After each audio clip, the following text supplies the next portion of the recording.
Hello, everyone. It's Yogi here. I hope you're well. And oh my goodness, Monday evening indeed. And it's 11 p.m. in the UK land. And so I hope you're doing well and you're ready for a spot of stitching.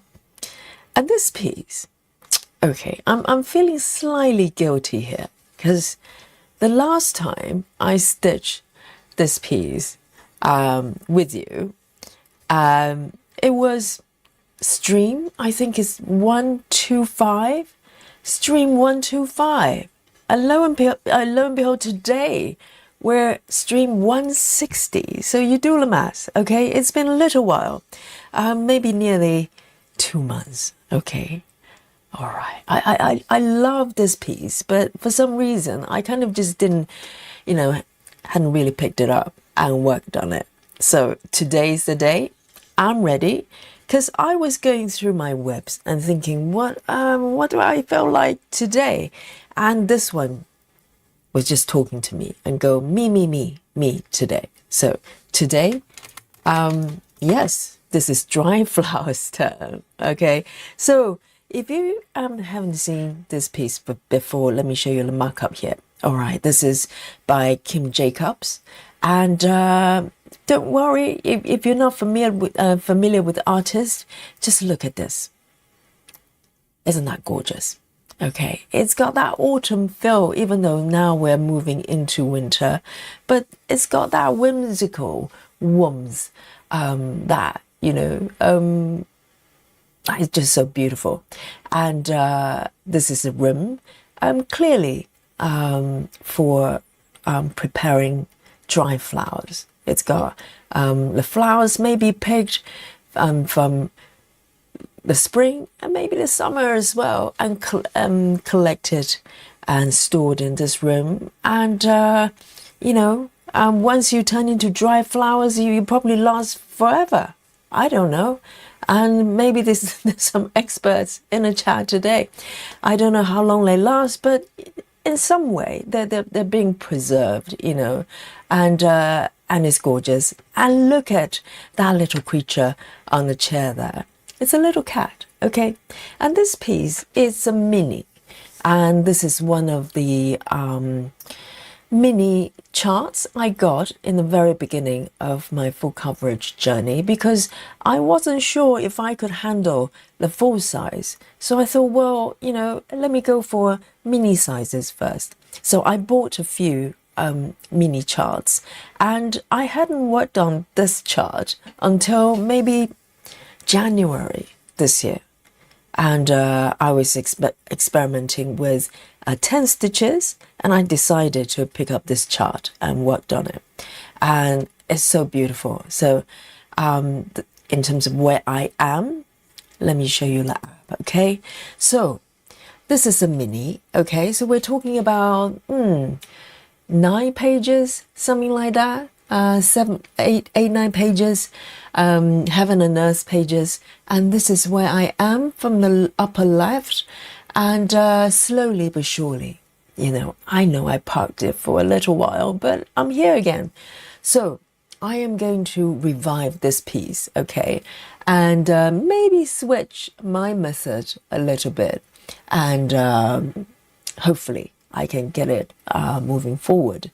So in terms of the numbers here, this one is 6.5. It's pretty modest. I'm not worried about it. I think all my pieces are, majority of them probably still single digits, and I'm very, very happy. And this piece has got 90 colors for mini, same number of colors as regular colors, regular size. So from here, I'm going to make sure that this is actually sprint, with Saga. Do not delete anything that's under calendar. If you look at the last date I was working on, it was October, 15th of October, I ask you. So here we go.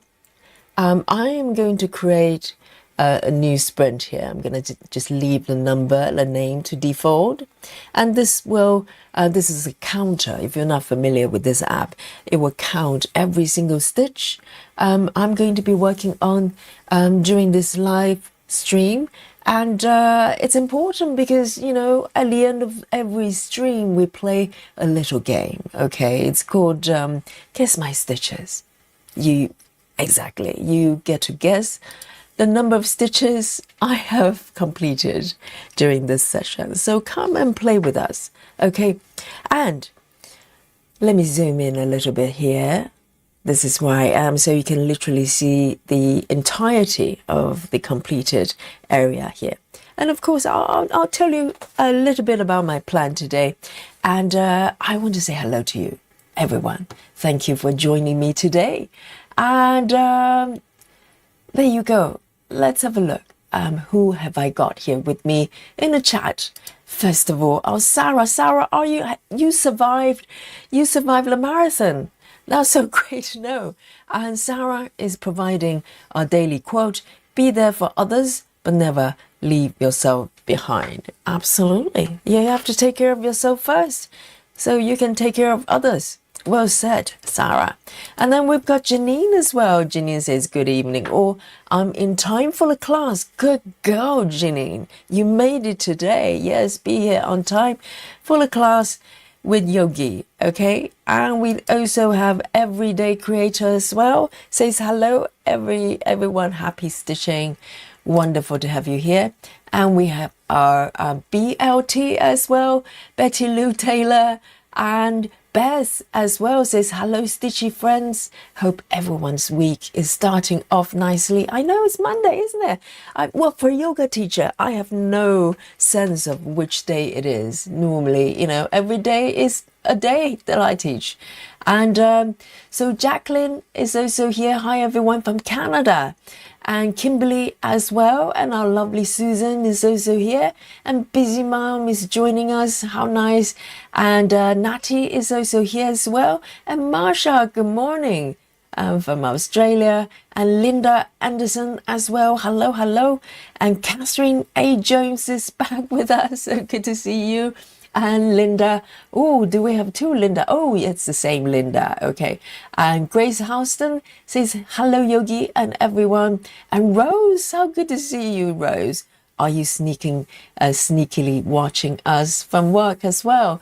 Rose is normally at work when we stream, but today's a little bit later, so, you know, maybe Rose has gone home. Let's find out.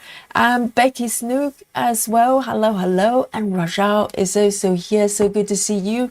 And Diane Smith as well.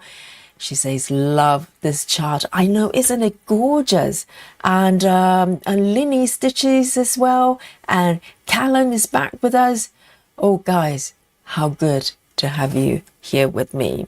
So yeah, I have to apologize a little bit because, you know, when I was trying to frame this this whip, I just couldn't get this line straight. It does bother me, okay? Maybe you don't notice as much. There's a little curve there because there isn't that much of sort of margin left for me to pull the fabric evenly. So there's a little curve there. I know it's a little thing. It does trouble me sometimes. I like everything kind of nice and even. But there you go. You know, you have to live with what you've got here. So this is what I've got today. And this piece, okay, I haven't mentioned it. This is a 10 stitch piece, okay? This is one of the 10 stitch whips that I started early this year. I think it's January, February. I just needed a new challenge. And prior to that, I have to confess, I was looking at 10 stitches and kind of thinking about 10 stitches as, you know, kind of just cheating.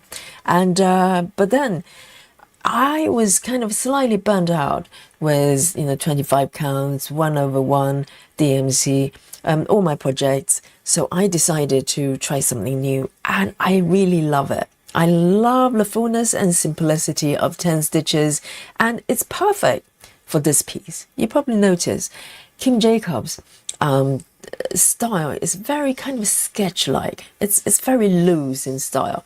So even with Minnie, it captures, all the outlines and details here. And also the 10 stitches really work well for this piece. So, I'm really happy with that. So previously, if I can't recall what I did last stream, I have to say, I think I was trying to clear up some of the part threads here. So prior to this area, and I'll explain a little bit what's happening here, I was mostly doing block by block parking, and you can probably see there's a lot of part threads, double strand, and I kind of changed back and forth a little bit, row by row or block by block, and I did that for quite a while. But today, if I can remember what was happening here, I think one of the sessions I was trying to do sort of minimum to max, or maybe 1, 2, 3, I don't know, completion of this area. And so you can see that, there are loose stitches there. And I think this is what I'm going to focus on today. And maybe, try to complete it. And I am going to do a minimum to max. And I'll bring up my app to show you here. So this is going to be the focus of today. And I'm going to create a highlight here with Saga, okay? If you're not familiar with Saga, that's quite okay. Basically, it's a functionality that you can frame a certain area on the fabric, on your web, and just focus on that area. And the app will do, various kind of sorting for you. You can sort from... Today, I'm going to do minimum to max, which is from the lowest stitch count going upwards, which is quite fun. And also you can follow DMC numbers as well, so it's up to you, or manually you can do typewriter or whatever. But today I am going to do minimum to max, and I'm going to check my setting here and make sure it's properly sorted. So I've got there are quite a few single stitches. Okay, so this is the journey you have to go through if you're going from minimum to max. You go from colors with least number of stitches and going up, but it's good fun. Once it starts to go up, you feel like you're flying. Okay, so this is where I am today. And guys, let me know where you are today. What are you working on? And what are your plans with your web? And, I love to know. And what are you drinking? And what are you snacking, if you're snacking? If you're so lucky already snacking. But then again, today we start at a slightly different time. Not out of blue. Okay, so if you're new to the channel, Mondays and Fridays, we start around this time because I teach classes in the evening on these 2 days. So this is normal time for Mondays and Friday. And let me zoom in here. I can't wait to work on it, actually. It feels like forever. And I'm being a little bit ambitious here because there are 3 by 3, 9 blocks, even though that block is almost completed. We're talking about 8 block space. So it's kind of biggish, okay. Let's have a look. And we also have Diamonds. Love Drunk for Diamonds has joined us, says, good evening. Yogi in chat started the Grand Butterfly Ball by Amy Stewart, Max color. Beautiful piece. Very, very colorful. And Marine is here as well, says hello everyone. And Rose says still working for the next 2 hours. Oh, it's not too bad. We'll keep you company till home time. And then you can maybe join us for a spot of stitching. And always great to see Rose.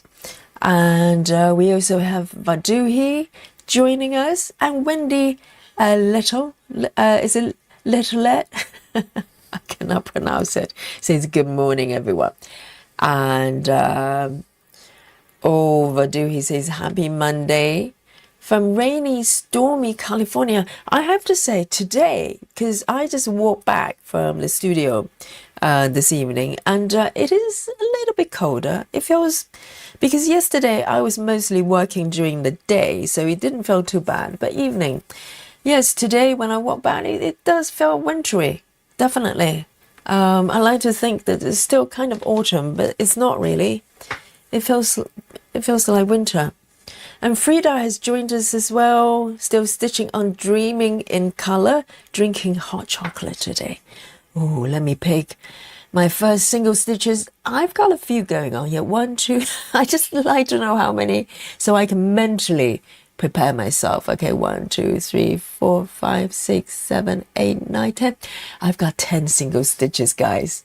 Yeah, I have you to keep me company. I'm okay. Because sometimes I like to start with a color that I can just keep stitching a little bit, just warm up. But I don't mind it. I'm going to follow the rules today. So 760, I'm using a CXC.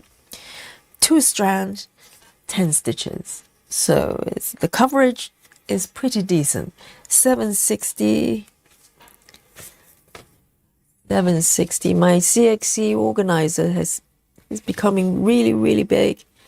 Oh, hang on a sec. 760. I actually do not have it on my master set. It's the first time with this piece that I come across colors I don't have. Let me have a look at my spare here. See if I can find any. If not, I'm going to skip it and maybe stitch it later. Let's have a look. 760. I do not have it here because the reason I don't want to floss up now is because I've got a single label CXC. It's a little bit of a pain to get the thread out. I literally have to, unwind the entire skein in order to do it. So it is. I'm not in a mood to do it for now. But so I am going to just pretend that I've stitched it. Oh, hang on. What is going on here? Why did I mark everything? I hope I haven't messed up my counter here. Okay, good. Ooh, what is going on there? I was just trying to get that one marked. 977. Okay, let's keep the fingers crossed. 977. Because generally, I do not kit up new projects anymore. I just bring out the master set and then top it up as I go. If I come across threads I do not have already. 977 I do have. Yes, very nice. 977 is an orange, just 1 stitch. And it's over here. So there's going to be a lot of boomerang stitches today. And let's have a look. And Callan's having hot chocolate. Oh, hot chocolate kind of day. Yes, I think, the hot chocolate season has started. I haven't got, hot chocolate today, but I do have a cup of coffee, freshly brewed, and also peppermint tea, the tea pigs, peppermint tea, waiting for me. So I'm going to do a boomerang here to start and end this stitch. Okay. Oh, see, a little bit out of practice with the boomerang. That's okay. Let me pull this out. I'm warming up, guys. I'm warming up. So, there's going to be all sorts of things happening. Errors. I'm sure you're used to it. Yep. Okay. Here we go.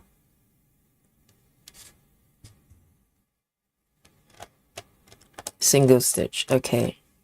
I've got a few like this to go. But the thing is, once I get them done, things will get much easier because It means I don't have to come back and try to find these little stitches later.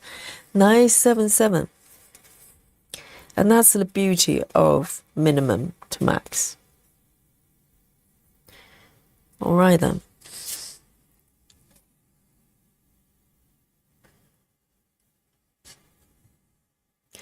Bess Williams says, working on my unconventional cross stitch piece, loading, lots of bright purples, pink and blues, eating lunch after rather than snacking. Eggs on toast. Oh, for power. Absolutely, Bess. I think I know the piece you're stitching right now. I think you posted a couple pictures on our Facebook, didn't you? If I remember correctly. It's almost anime kind of style, isn't it? If I remember correctly. And Susan's working on Woodland Santa again, drinking latte. Where are the eyes? Oh yeah, Susan reported yesterday Santa now has eyes. I haven't looked at the pictures. I'd love to see what Santa looks like. Now Santa has eyes. Beautiful. 327. 327. So gives me an opportunity to warm up my boomerang stitches. 327. It's a purple.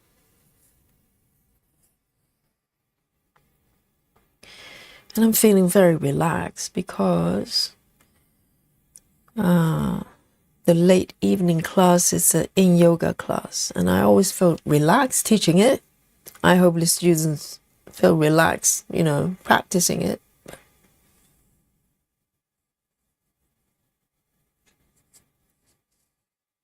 I just love the color scheme and the style of this piece.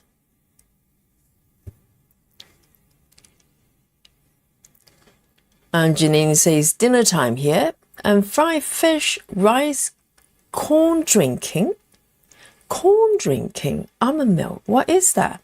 After dinner, we'll work on stamp kit of a hummingbird. Oh, with flowers. Sounds very nice.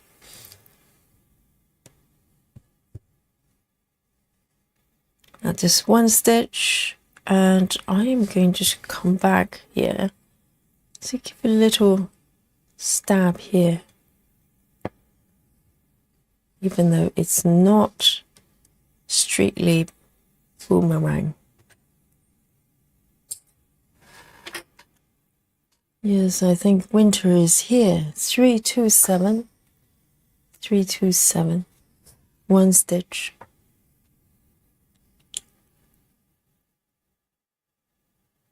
Next one, 161, 161.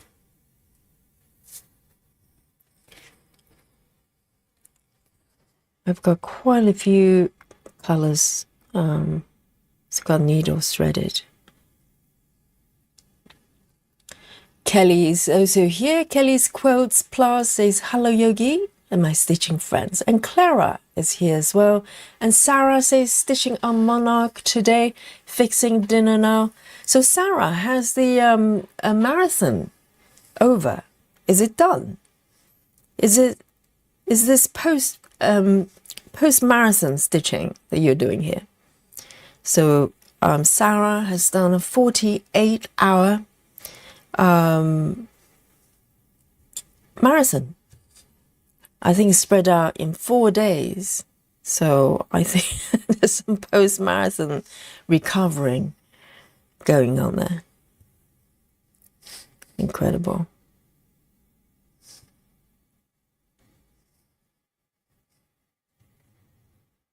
A little boomerang. And by the way, this fabric is 22 counts. I forgot to mention. It's 22 counts. So it's slightly larger in stitches.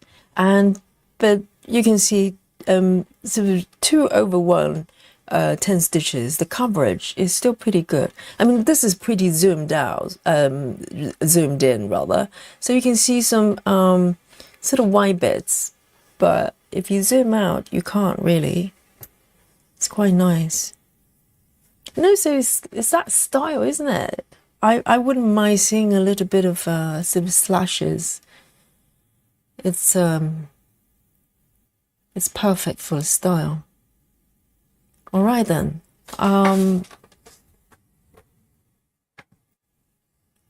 Rose says, I'm drowning here in Bakersfield.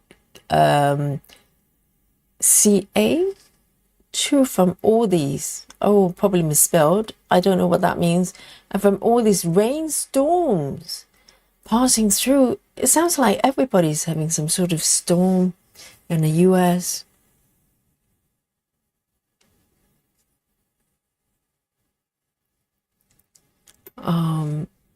Badu, he's working on one and only project. I know. And Badu, he's one of those rare, stitchers. She only has one project going. Okay, it's true. It's not urban myth. Yeah, does happen. 3836. 3836. I'm happy to get these single stitches done. 3836. Because I don't want ninja stitches later on have to come back and find. 3836.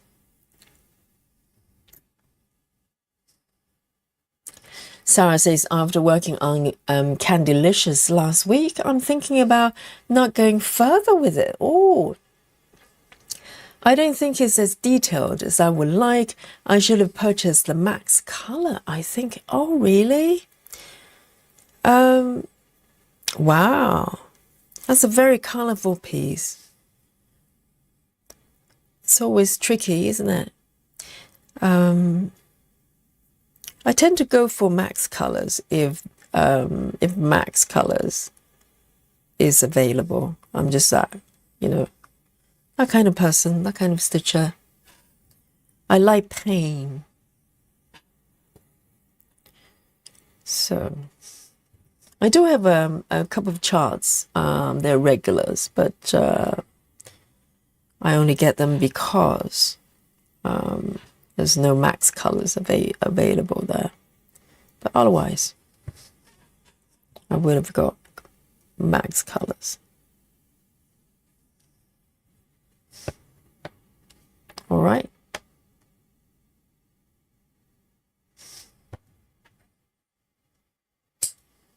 Clara says, I really like this chart, Yogi. My wish list is growing longer. Amy Stewart, this artist, and Chiro Marchetti. I need to start so many, but I know. It's just like, I like to think that if you keep a mind, open, there's so many different styles and different types of artwork, they're equally beautiful, very different in style, but equally beautiful. Let me just find out which one that was. 3836.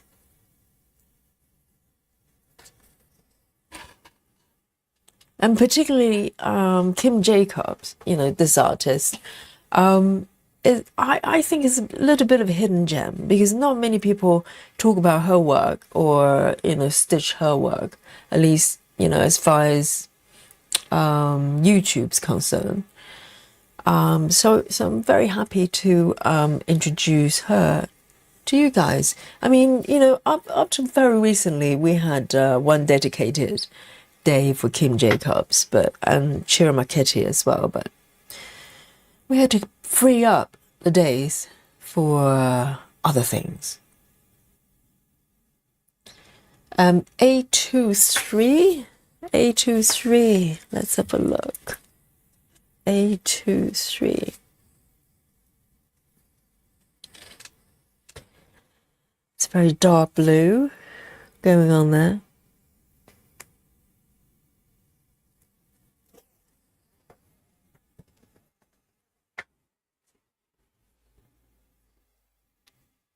Clara says my hot chocolate will be delivered tomorrow by Amazon. Amazon? Do they do hot chocolate? Piping hot. Arrive at your door. I think Amazon, at least the UK one, at one point, trying to compete with Uber Eats and a couple of other companies, doing similar things. And then they just gave up. I don't think they did that well.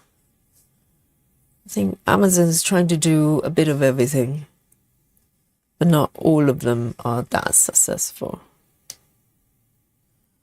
So one stitch here.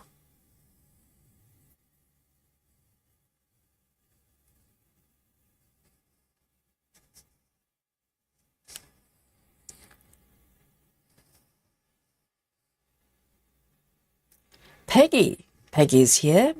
Peggy Shallows says, hi everyone, I'm here lurking. Oh, Peggy, come forward. Let's have a chat, You can lurk. You're allowed to lurk.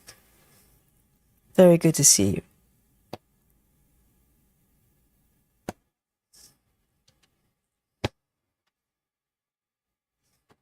And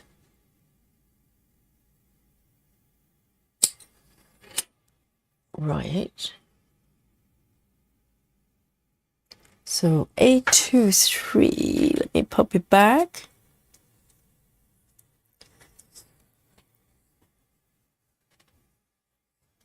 The stitches are quite full, actually. Oh,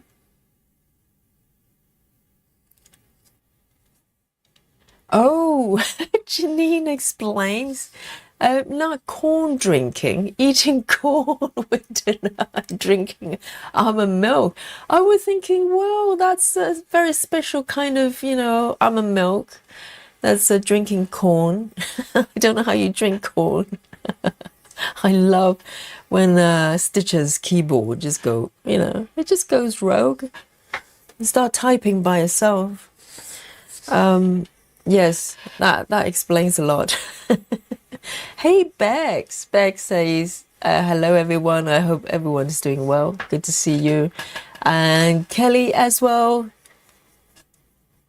Yes, we've said hello to Kelly. Madhu, he says, Yogi, I'm happy to report that I've been stitching Gemma's method for 2 days. I guess where I was parking was wrong. Interesting. And you know what, Vaduhi? I got a little reply from Gemma today. How nice of her to she put down a little comment. Just say thank you for the mention, and yeah, it was very kind of her. So she actually saw our live stream about her method. So guys, if you don't know, I did a live walkthrough of Gemma's method. And if you're curious about what the method is, and go look up. It's only about 3 streams ago. It was on Saturday. So go have a watch. And it's a very interesting way of working, actually. So it's very nice to have it on your in your toolbox that you can pull out from time to time and have a play with it. 3778. 3778. And I'm glad she wasn't mad. She didn't go, Yogi, you just butchered my beautiful stitching method. She was very kind.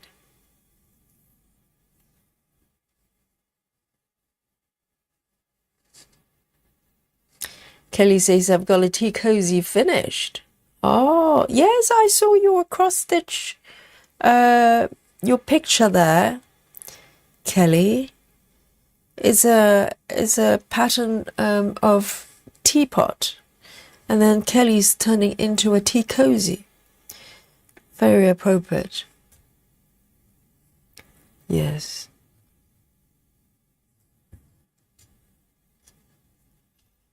I like it when the finished piece, cross stitch piece, can be turned into functional things. It turned into a cushion cover or something. I need to remember I'm doing 10 stitches. I kept wanting to do the full cross.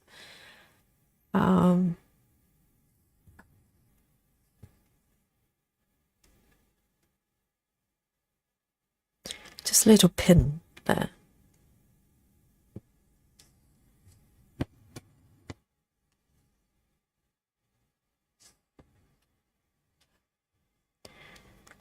It's 3778.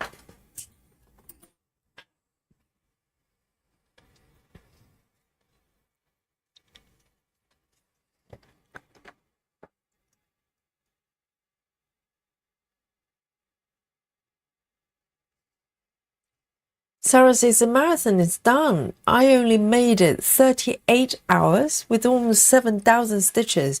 Oh, why is that then? So you didn't do the final day, is that correct? I hope you're well. Yes, if you need a rest, you just rest. It's no big deal. It's for fun, isn't it? So there's always the next one, I'm sure.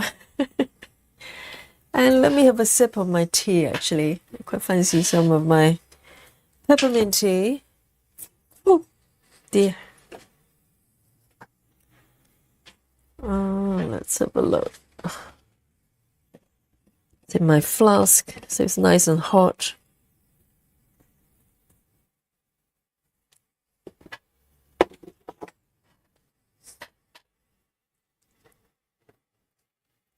Oh, Peggy says I'm in Valencia, California. It's pouring.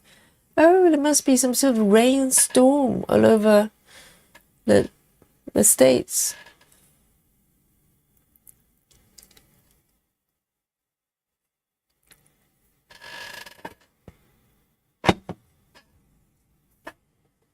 Yes, I think Max Colors is not for everyone, for sure. It sounds intimidating and it can be a little bit overwhelming sometimes, but I've also had regular colors. For instance, my quoting room Ciro Marchetti piece is a mini and it's regular colors and it's very confetti. So there's no guarantee.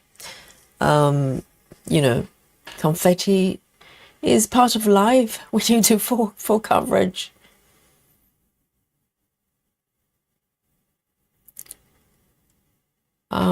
Here we go. Liam Burgess has also joined us. Welcome. Next one. Yeah, I think I've got maybe 3 more to go. Yes, I've got 3 more single stitches and I'll start flying. You know, I'm looking forward to that. That's the reward of this type of stitching method. 224, 224. Maybe spooky bingo at some point. 224.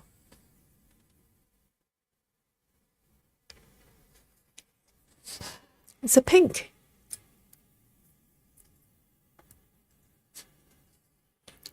Beck says, I never done 10 stitches, hence the question. Oh, hello. Oh, sorry, I missed the previous comment. Let me have a little read here. Let me just thread my needle there. So Beck's question is, I'm looking at doing the glistening wings. Oh, so it's regarding Hey Sao 2026. But after seeing what you're working on, I'm thinking tent on 25 count even weave. Will the coverage be okay? Yeah, 25. This is 22. And also, it makes a little bit of difference whether you're using DMC or CXC. So generally, CXC provides better coverage. So, you know, for 10 stitches, I tend to use CXC. Let me just find my spot here. Just over here. So 1, 2, 1, 2, 3. No. 1, 2, 3.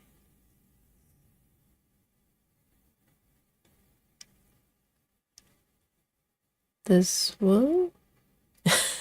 Where am I? Oh, here. 1, 2, 3. Yes.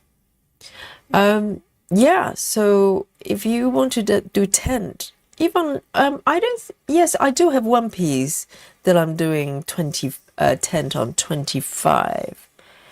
I'm trying to think which piece that was. I should know.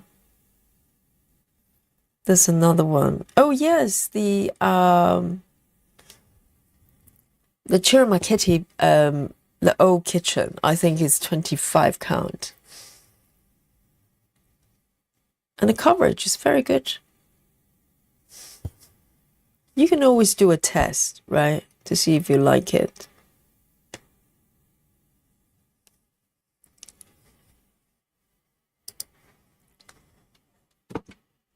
Janine says it covers well as well. Yeah, because this is 22 and it's not bad at all.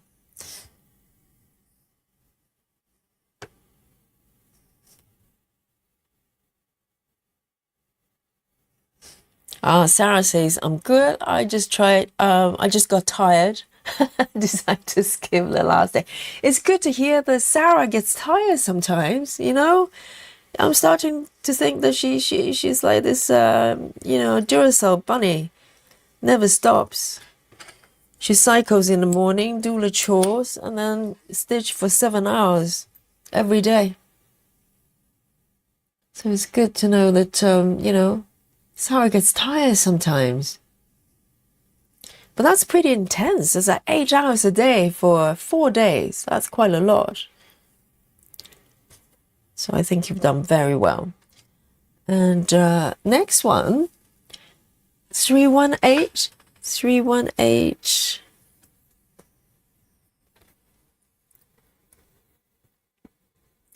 It's a grey.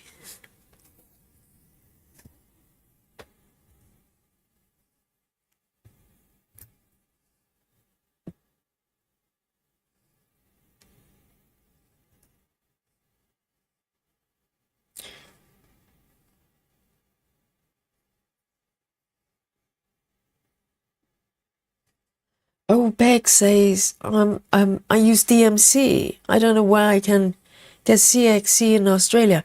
I think it has been asked quite a few times, and the stitchers from Australia. I'm sure someone in the chat probably knows and can recommend somewhere that you can get it. But I think even DMC for 25 counts, it should be pretty good. It might, DMC might look slightly thin for 22, but for 25, I'm sure it's fine. 2 strands, right?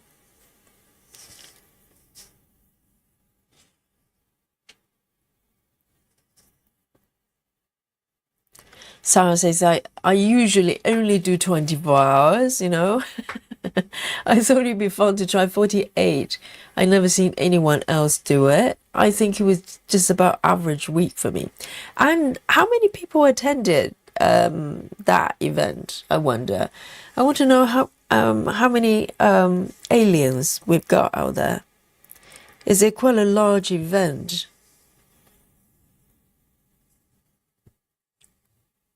Because 48 hours would be half of it. It'll be broken down in 2 days, I presume.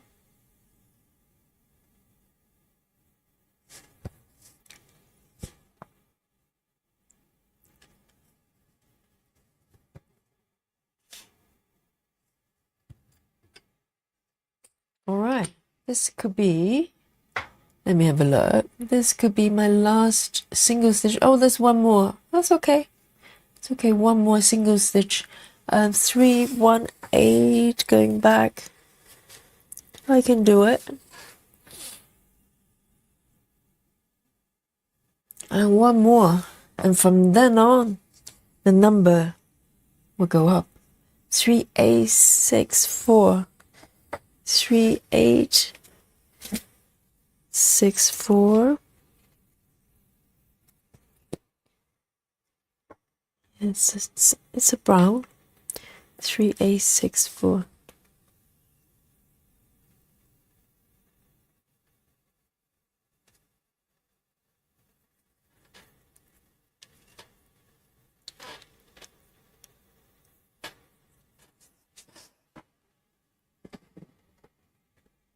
Janine says I never stitch more than maybe 4 hours at one time. Would be fun to do it for 8. And also, it's the length of time, but also intensity as well. Because technically, I have stitched for 10 hours. Not really. It's just, we've done 10-hour marathon twice before. And but then I'm not stitching all the time, and I'm slow, so I'm taking it easy, and I'm chatting, and we have breaks, we do yoga, so it's not like I'm just sitting there for 10 hours and just stitch all my way there.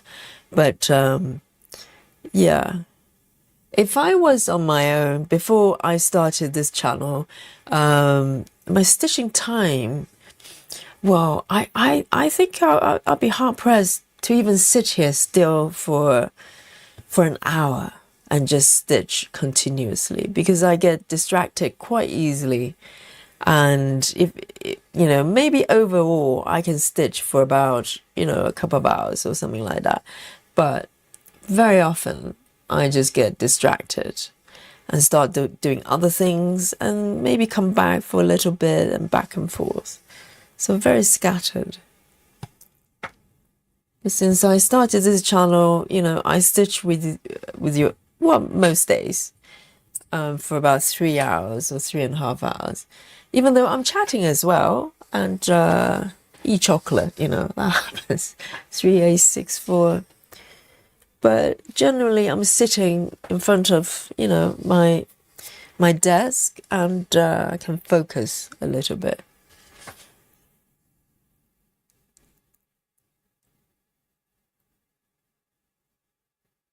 What? Sarah says it was just me.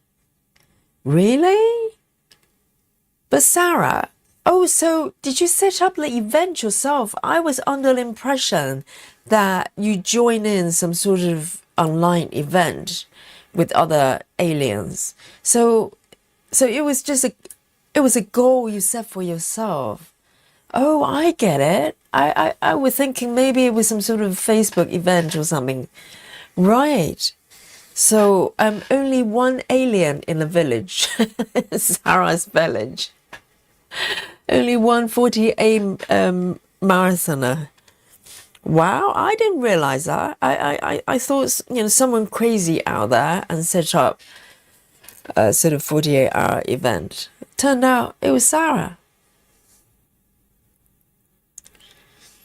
You could have asked. Maybe there'd be other people in this group who would have joined you. I'm sure. There'll be other aliens out there. Oh, yes, 2 stitches. Yes. Finally, I've cleared all the single stitches. Here we go. Time to fly. 975, 975, 975.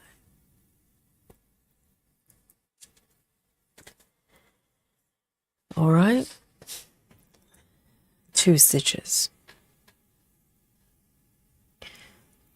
Turned out it was Sarah's a self-imposed 48 sort of ultra marathon. I didn't know that.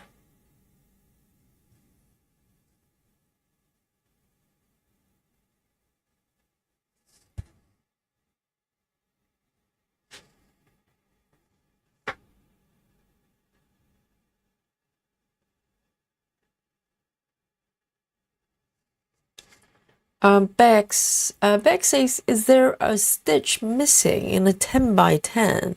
You have marked off that you haven't completed. Very good point. I was looking at it and trying to figure out why I have 2 big gaps here. I need to check. Well spotted, Bex. I'll have a look.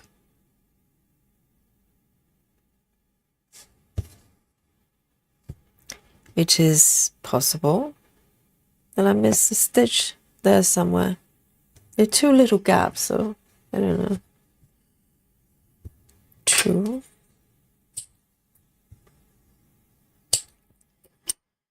I can have a look. It looks like, yes, it does look like there's one stitch missing.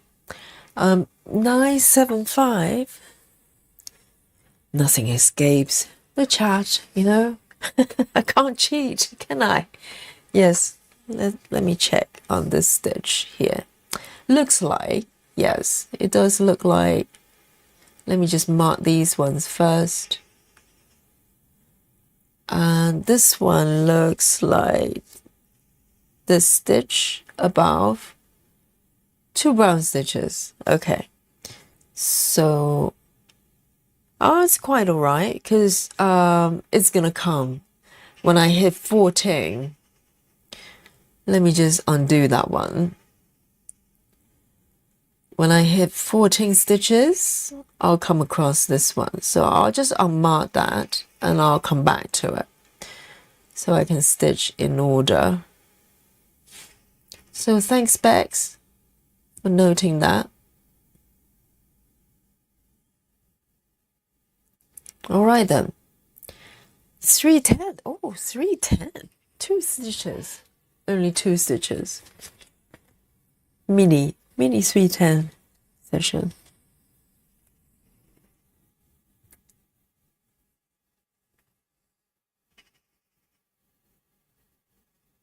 I know, 7,000 is nothing for Sarah, isn't it?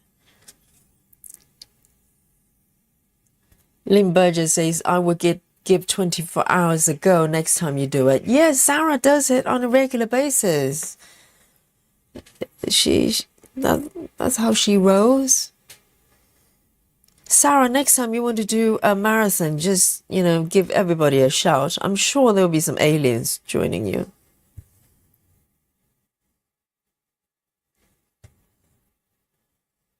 Not me, though. I'll sit here quietly. Just watch.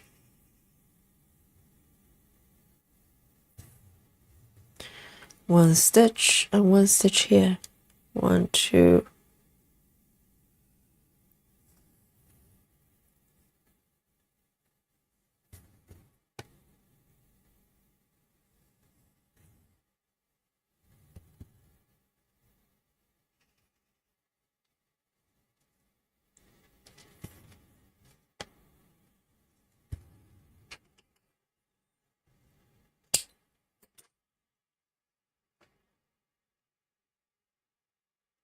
Jackie says, I'm lurking to say we should do a 48-hour stitching marathon here. And who's going to be doing the streaming then? 48 hours? Because I will be sleeping at some point. Yes. I think it's only doable because it's broken up in multiple days. So essentially your overall you stitch for 48 hours, but not continuously, right? I mean, even for Sarah needs to sleep at some point. 310.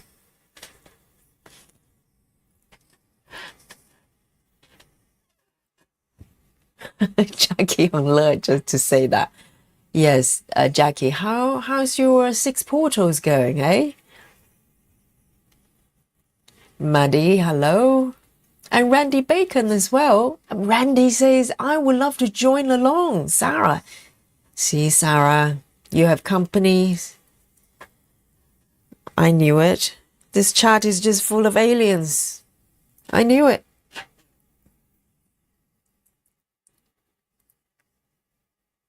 Yes, next time. And Sarah is going to organize something so everybody can join.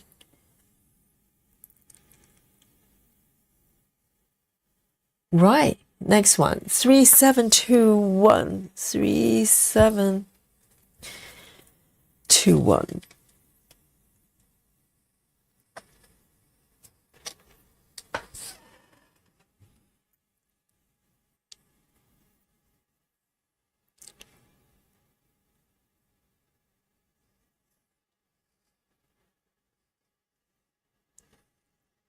Clara says, make sure you don't need to. The F word, okay? I don't care if it's a pink one. It's still F. No, the pink one is called Fudgy, okay? It's Miss Fudgy. With compassion.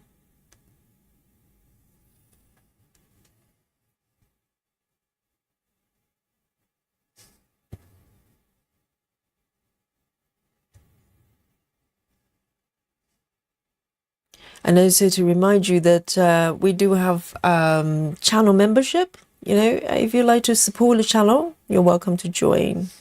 And we have delicious emojis that Yogi created in a basement with Power Tool. And hopefully soon in the future, I'm sorting out the technical side there. We'll be able to do members only events. So 2 stitches here, that's it. 3721, 3721.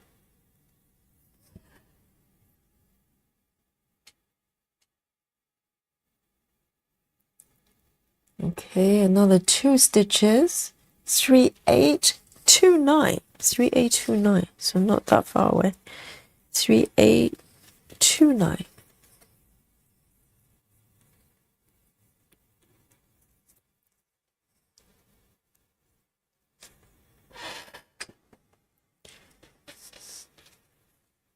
Three, 829, it's a brown.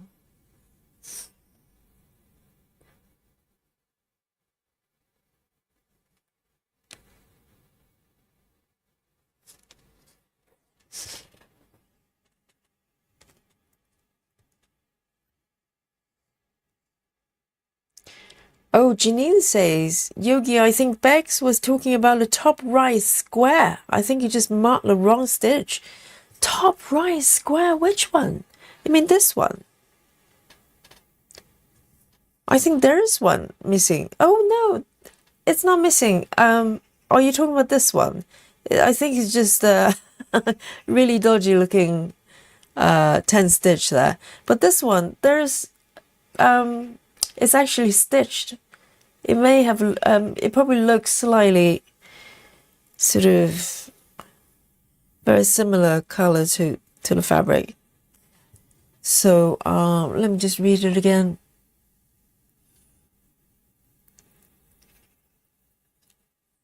Mark the wrong stitch, but that one does look unstitched, isn't it? Is there anything else? That one is stitched. The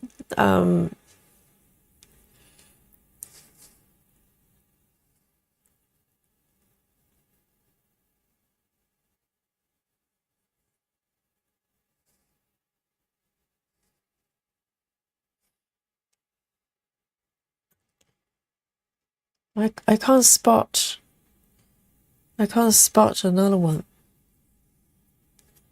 So you let me know. The only one I can see is that one.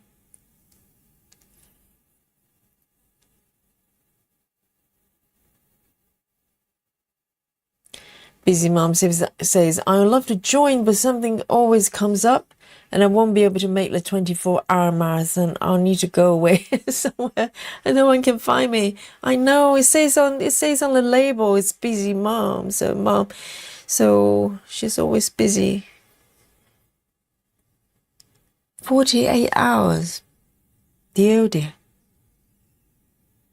Yeah, you basically need to have 4 free days, you know, in order to do it meaningfully. And it's not always easy.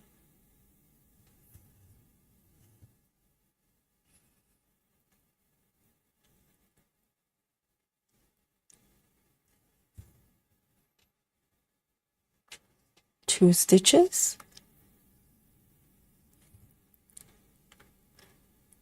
Oh, Beck says it's correct. Okay, all good. Yes, that one looks quite light on the screen, but actually is stitched. It's a very, very light color. Sometimes it's hard to tell, even with naked eyes. 2 stitches. 3829. Let me have a sip of my tea.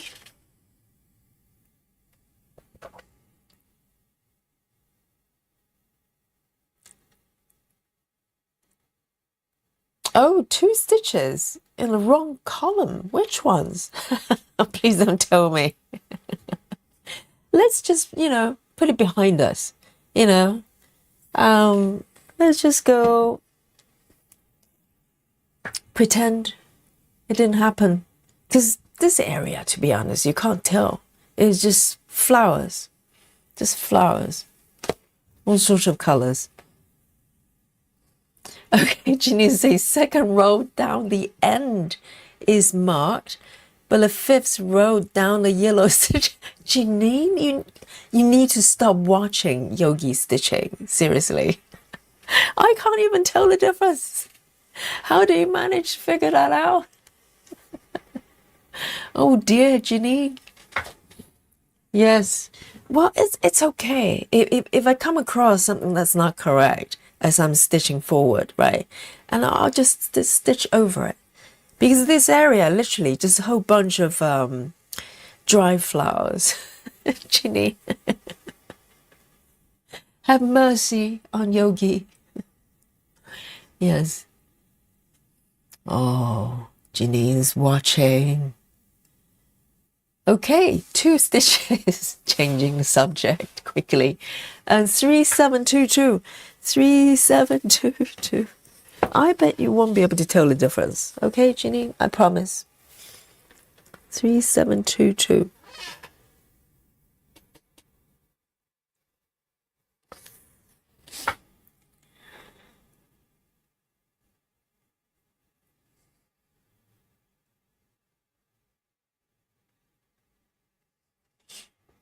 Here we go.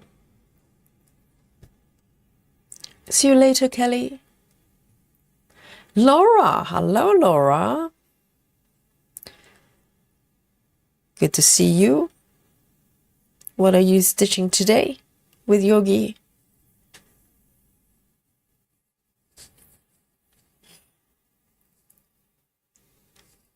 Ginny says eyes on Yogi. That's because I haven't started stitching yet. Yes. But even if I'm looking at it myself, I just can't figure it out. I think it's much harder for me. Excuses. It's harder for me looking at 10 stitches. It's just harder for my eyes to kind of figure out where they are exactly. So I'm getting better, but still, it's a little bit more work. A little bit more work.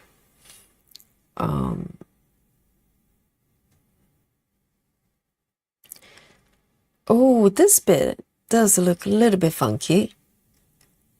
Yes, I think this whole row, I'm confessing myself. Yes, that's supposed to be two stitches wide. This is actually one extra stitch to the left. Oh dear. It's okay. It's okay. I'm gonna just leave it. Let me fudge it. Okay, guys, let me live. I confess myself, so I'm sure I deserve some sort of compassion there. Yes, I think this whole vertical row is a little bit dodgy there. I would agree with you. So I'm gonna do these two. And I think for these 3 stitches, I'm gonna just swap with the 3 on the right there. I bet you can't tell the difference. I bet you can't tell the difference.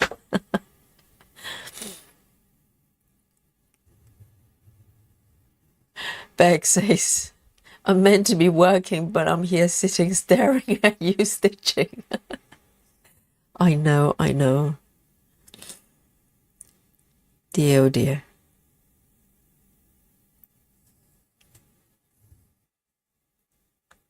Okay, 2. I don't know how many 2 stitches I've got here.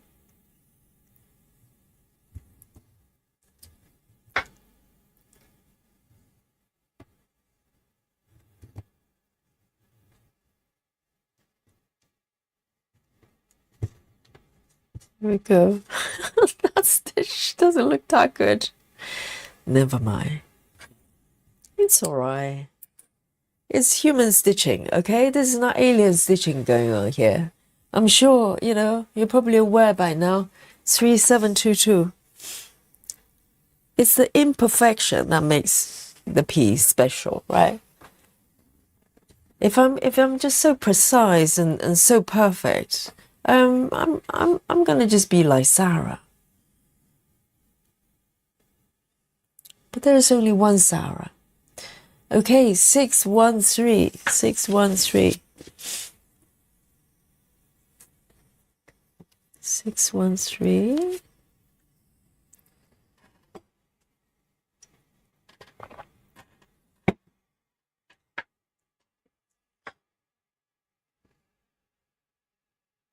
Thank you, Clara, for your compassion. And Lara's working on Stamp Kid, a Burrito Kitten. Burrito Kittens, hoping to finish before New Year. Really? How big is that piece? Before New Year? This coming New Year? Just checking which one. It could be 2035, which will be the year I finish anything, if at all. Here. Oh, that's funny. This bit is pretty... This bit doesn't look too good either. There's some weird stuff going on there. I really shouldn't look. Just, Yes, I think these ones look a little like one stitch off as well. One row off. 1, 2, 3. It's supposed to be four rows, but it's 3 instead. It's okay. It's okay. It will be fine. It will be fine. Just one stitch here. 1, 2. Okay.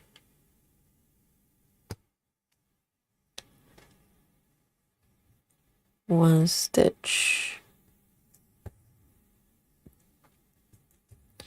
It will be just fine.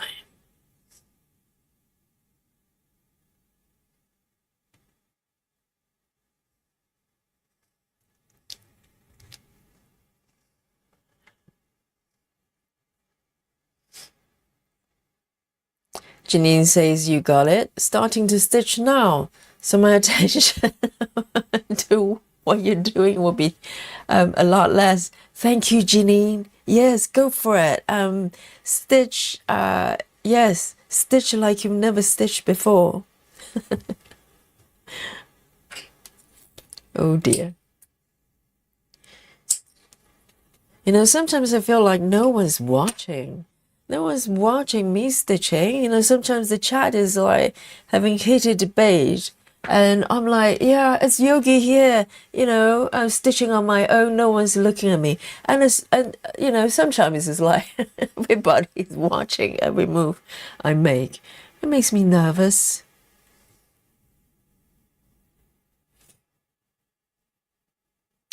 Right. I don't know what I was doing in the last few sessions because all these stitches look weird.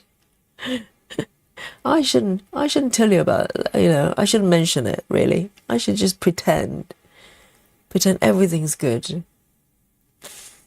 Right, that one down, 3 over there. Why do they all look so strange? It's almost like a different piece. Maybe it's a different pattern I'm looking at here. All right, that's all right. It's it's quite a loose. The piece has got very loose style, so I'm sure it doesn't matter. It doesn't matter. One stitch there, and it's just about here. I'm taking a wild guess now. So I'm improvising, okay? Improvising. So 1, 2, 3, 4. 1, 2, 3, 4. Yes, it's this one. Doesn't matter. All these stitches are interchangeable.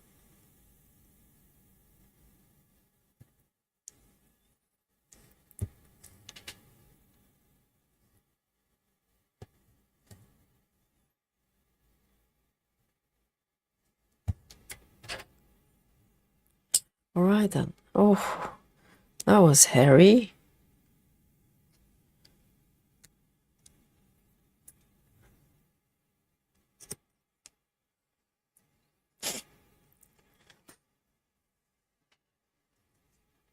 So Natty is doing a marathon. Yeah, go for it.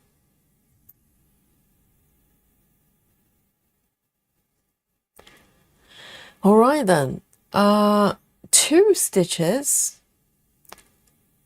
3A60. 3A60.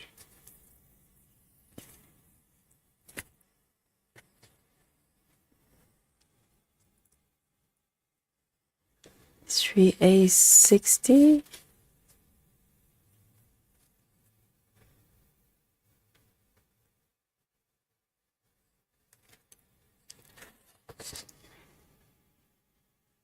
Sarah says I'm watching. No, stop watching. You know, Sarah, do some stitching, okay?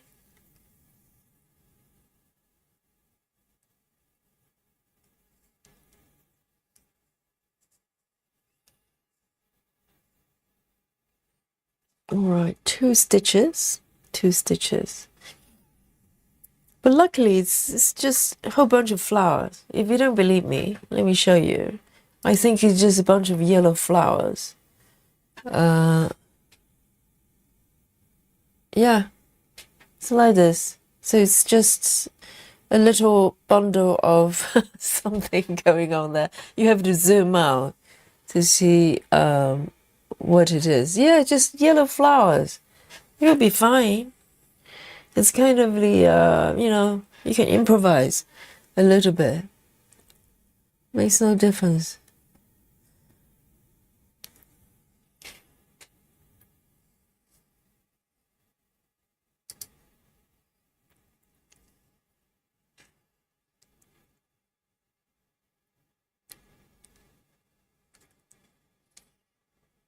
All right. I think for this way of stitching, this is pretty large area for me. Pretty large area. I think 6 blocks is probably the sweet spot, but I'm ambitious. I like to push the boundary a little bit. Ish. 1, 2, 1, 2, 3. All right.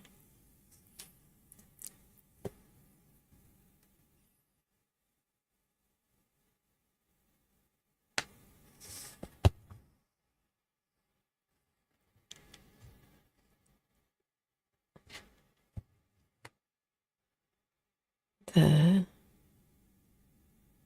And there's another stitch, but slightly far away.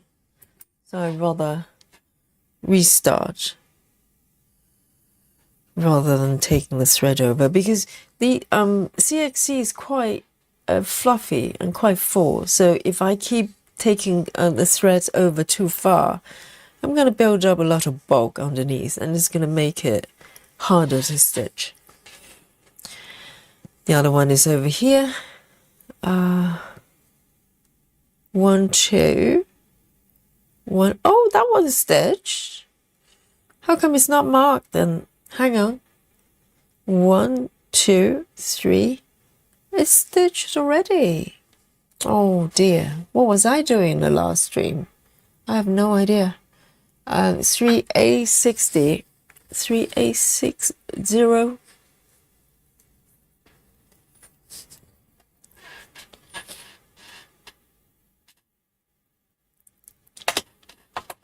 3772.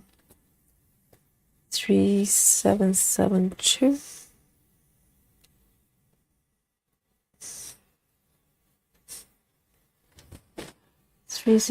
3. Oh, 3 stitches. I'm moving up. Yes. This is the beauty of this method, because you know, the worst is over. The 1 stitches are done. Single stitches.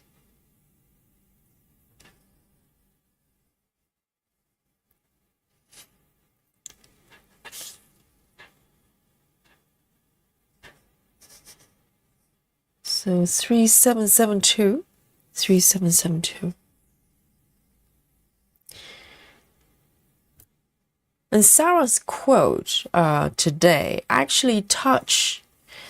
I just thought it was a really lovely quote, because a lot of times if you don't remember what Sarah's quote was, if you missed it, it was, oh, I can't bring it up now. It's something along the lines of, you need to be there for others, but you have to look after yourself first, right, Sarah? Something like that.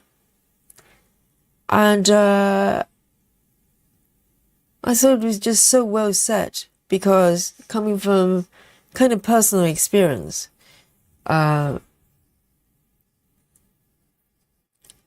so particularly if you were a caretaker of, a loved one who's not well, etc., I had to learn it a hard way, because a lot of times we think if we're looking after others, we have to give everything and be selfless. But for me, that was a big mistake, because I ended up bring myself to pretty much breaking point, because I wasn't looking after myself. I was just so focused on other people. Where am I here? Oh, that one's stitched. Why am I? What? It's just not marked. I don't know. I was being so sloppy last session. 1, 2. And I think you really need to look after yourself.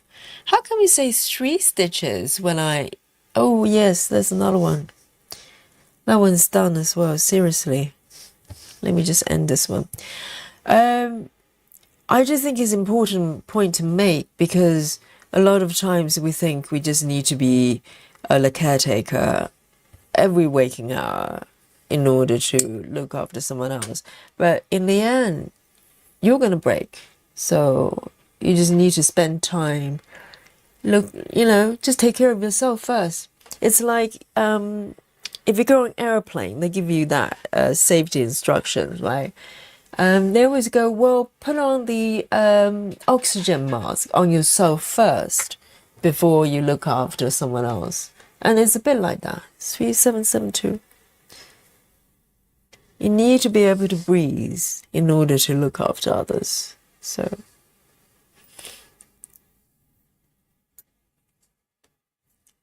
and from time to time, I have students, come to the classes, and I get to chat to them a little bit. And some of them are looking after, parents or kids. They're not well, or with some sort of disability, special needs. And sometimes they just, neglect themselves, and thinking that they need to just spend all their energy looking after others.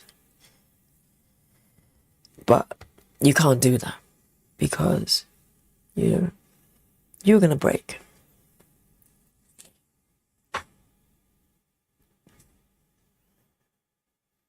There, I think that one I've done. I just didn't mark them.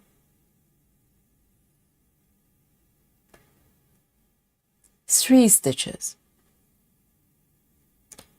Let me check first. All right, 612, 612.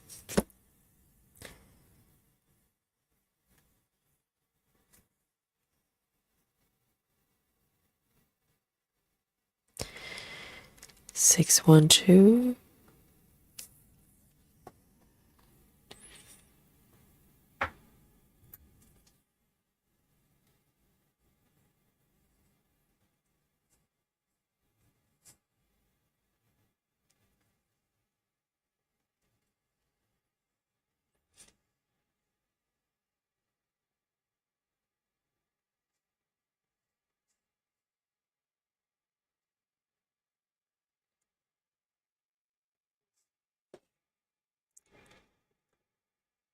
So that one's done. 3. And the colors don't even look right. I don't know what was I doing. They're supposed to be brown, but these look green. Oh dear. I think I was improvising. I was doing improv when I was stitching this area. And I have to confess that sometimes, particularly at the end of the stream, sometimes, you know, particularly sort of late sessions like this, sometimes at the end I just kind of stitch knowing that maybe I'm stitching in the wrong spot, but I just do it anyway because I just couldn't be bothered. I just go, oh, never mind. So that does happen. It looks like one of those sessions. 1, 2, 3.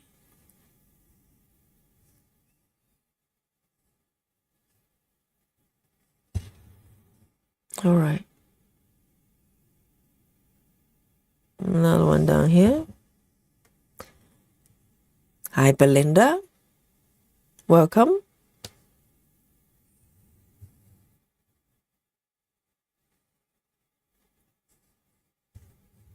I remember when I had to look after my mum, I had no experience in looking after a human being for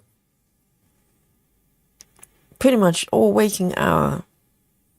You know, I took some time off from work and thinking that if I dedicate my entire life, and at least for that time being, for my mom will get better.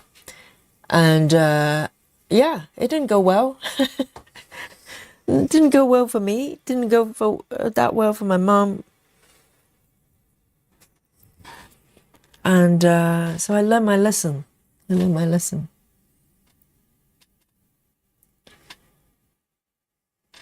Oh, 4 stitches. Very nice. 3, 8, 2, 6. 3, 8, 2, 6.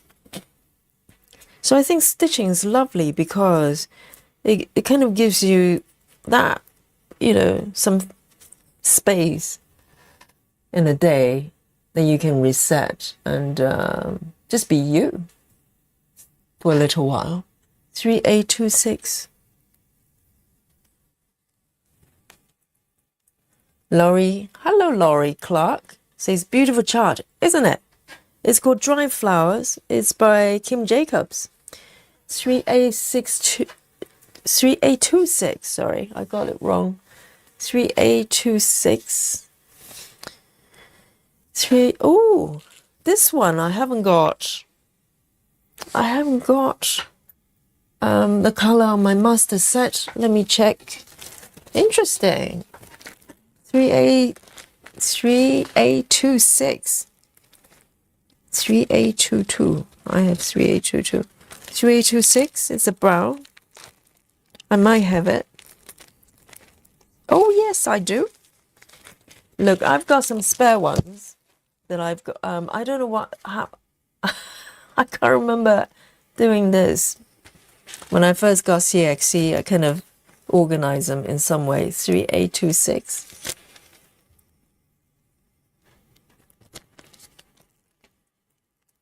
Janine says it's very stressful and demanding taking care of loved ones.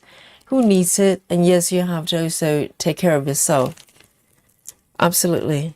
But I had to learn in a hard way because, you know, I just thought, well, if I didn't just throw myself in 100%, then somehow, you know, it just wasn't enough. But I didn't know that by doing that, I was burning myself out completely. I was destroying myself in the process.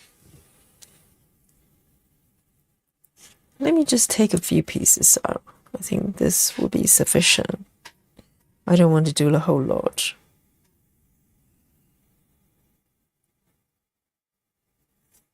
And very often it's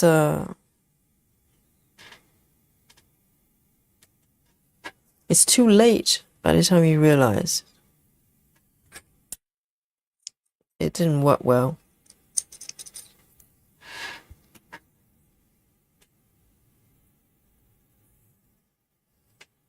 And also, if you're taking care of someone, if someone just injured their feet or something, they broke their foot or something, and you need to look after the person for, let's say, 2 weeks, then maybe, it's probably not that bad.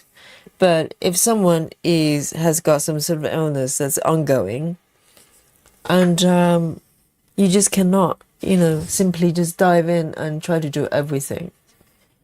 3826.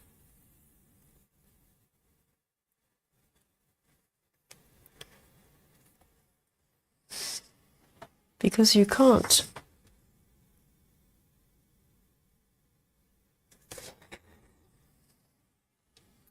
I got it here. 3826.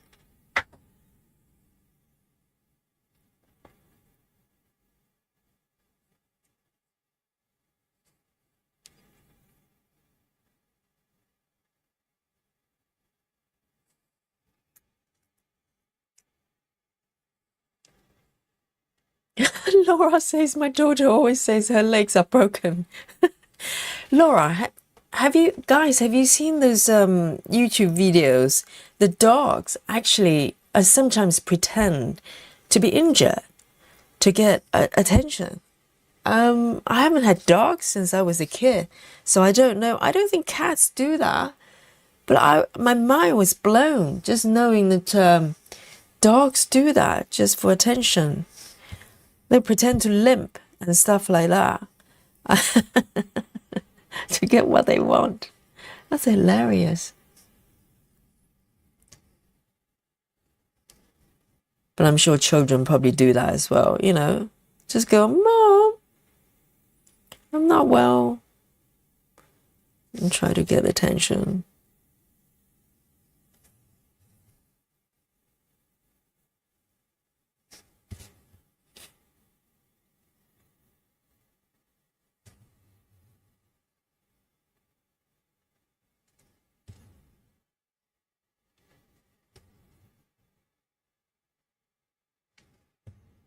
Poor.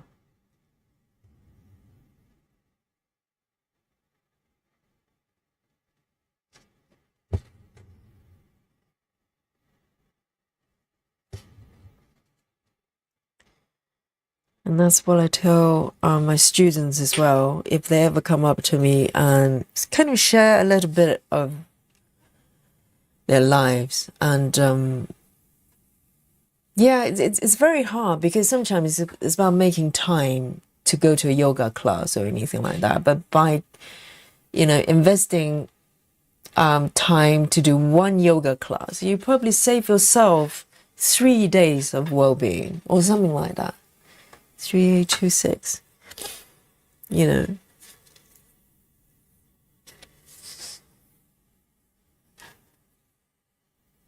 Jackie says my cats bite my toes when she wants something.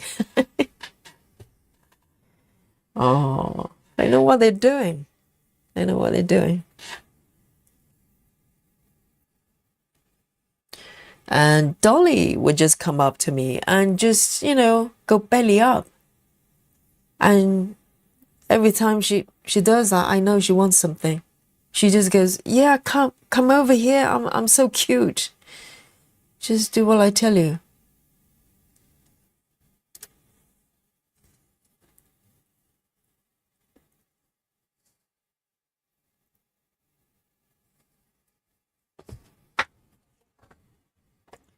Catherine A. Jones says, hard relate, Yogi. I'm dealing with the consequences of putting myself last for 20 years, parenting 3 spicy kids and working full-time at a time.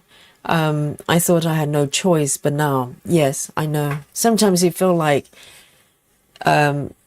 doing everything is the best thing, but, it doesn't work that way because something's going to give. And yeah, 20 years putting yourself last. Yeah, that's pretty hard. That's pretty hard. And it's a hard no, it's quite hard, particularly for women, because we're caretakers a lot of times, take care of children. Personally, I don't have children, but I had, this situation that I had to take care of my mom for, for a while. And pretty much, every waking hour. And I learned it the hard way because in the beginning, I just wanted to do everything. I didn't want any sort of assistance like nurses, not nurses, like, medical assistants. They can come into the house to help you and stuff like that. I just wanted to do everything for my mom. And I thought that was best for my mom. But it turned out that I think my mom appreciated it for sure. But I think I was just running myself to the ground. So, yes, Catherine, you need to look after yourself. Do a bit of stitching every day with Yogi. It's like doing yoga, you know. 452, 452.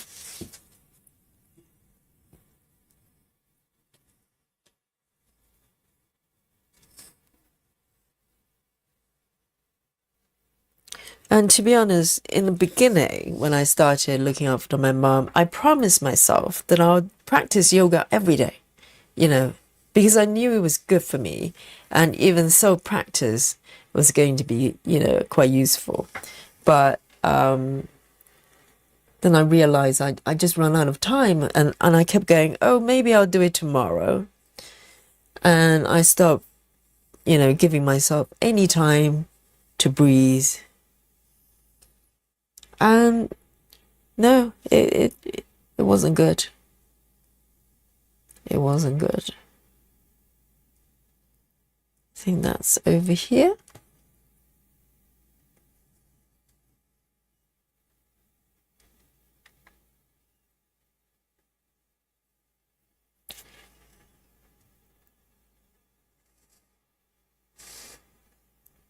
Right, so the consequences to your health as well, and also mental health as well.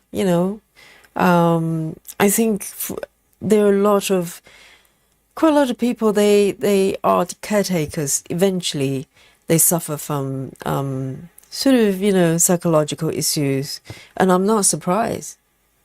I'm not surprised.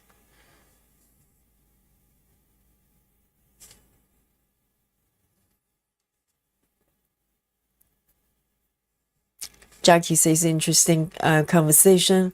Tomorrow is 17th anniversary of my father's passing from cancer. It was incredibly hard when he was on hospice. Really took a lot out of all of us mentally. I think, yes, in the mental side as much as physical side. And particularly looking after someone who is terminally ill. For instance, in my mom's case as well, we were hopeful for a while, but we kind of realized that it doesn't matter what I did or what we did. She was not going to walk away. From she had cancer as well, so.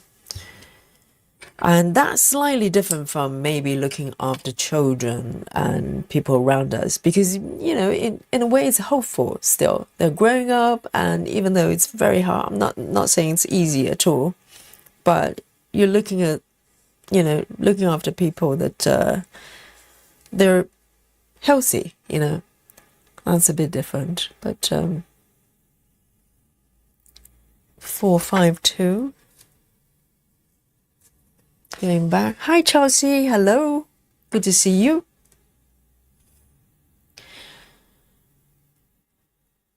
Rajal says, I take care for my family for 30 years. Never went to.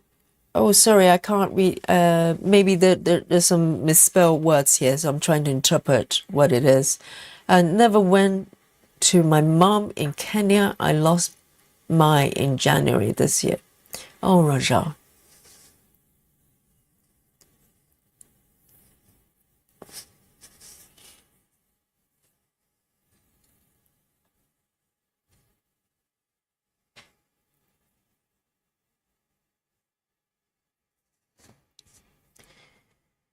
Yes. Chelsea says, I remember the guilt I felt the night my dad passed from cancer. It was the first night I took off and had someone look after me him for me. He passed a few hours after I left the house. Oh God, Chelsea. Yeah, I get it. Even though, I'm sure Chelsea knows that's not rational guilt, but I understand that. I understand that. But you know what? I think if you think about it, that this is my theory. Okay, you let me know what you think, because I think sometimes I like to think maybe it's an act of love for the loved ones to pass away just when you're not there. You know what I mean? It's like my mom as well, because the final day my mum was in hospital, and she was, it took her a little while, almost 24 hours before she actually passed away. So me and my brothers, we took turns to be there with her, and eventually I was so tired, and my brother said, just go take a nap. It's okay. We're here. And as soon as I went to have a sleep, maybe within 2 hours, my mom was gone. So I think, when I look back, because I wanted to be there with my mom, but at the same time, sometimes I look back and think maybe it was kind of act of love for my mom. She didn't want me to be there when she was gone. I don't know. That was kind of my interpretation, because I was gutted as well. I was thinking, I just stepped away for 2 hours and she was gone, whereas I was there before for hours and hours. And, yeah, it's tough though. I totally understand. Totally understand.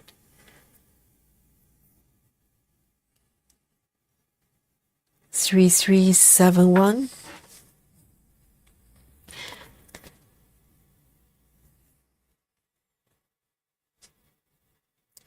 3371.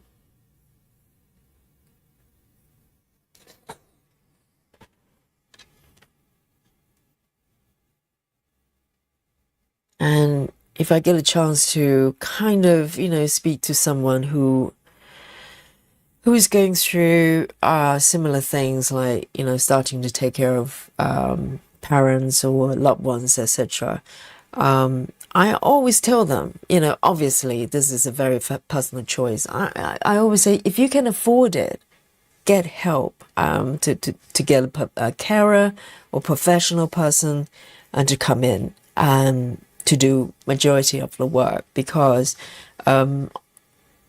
most of us probably try to do, everything, thinking that if not, you probably feel guilty and stuff like that. But the reality is, first of all, professional people, they can do better.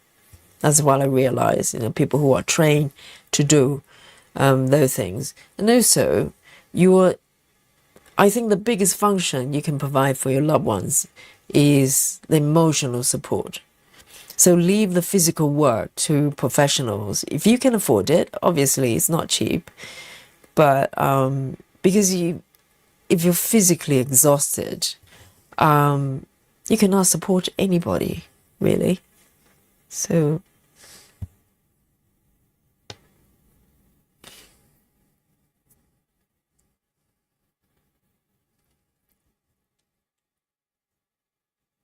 oh, Randy, I know it's a life's lesson, isn't it? So it's not easy, but it's just Sarah's quote really got me there, because I just feel like if someone had told me before I embarked on the journey with my mom, looking after my mom, maybe I would have, come out a little bit better, because I was literally physically and mentally broken afterwards. After my mom passed, I couldn't get out of bed. Not just the fact that She passed away, and my dad kind of passed away around pretty close range. I think my dad passed away first, and then about 3 months later, my mom. So they're quite close together. So I think, everybody in the family, we're all broken, really. But I think it's just the fact that, I was trying to do everything. And eventually my mom, she, she didn't recover from cancer. So, yeah, I mean, it took me a little while to be able to function normally again. So I'm just thinking, it's hard whichever way you go, but you know, if there are things that I could share that may be useful for others, I try to do that. But yeah.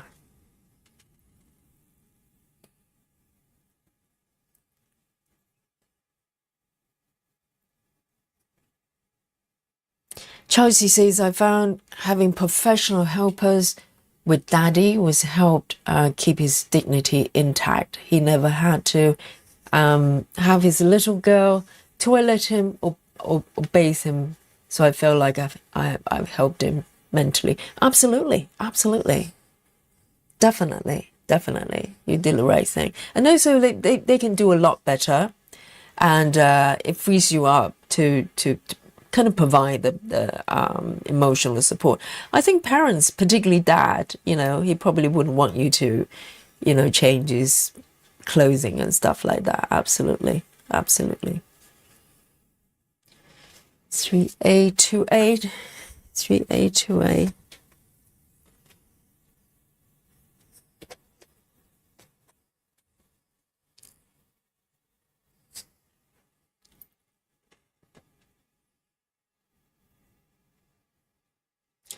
Laurie says, when my dad was born, his grandfather died, and when I was born, my grandfather died. My father passed when I was 6 months pregnant with my son. I told him I had him fixed at a young age to stop him.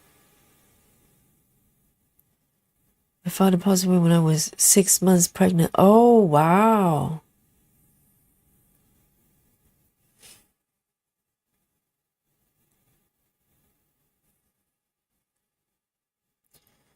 Diana says, tough conversations.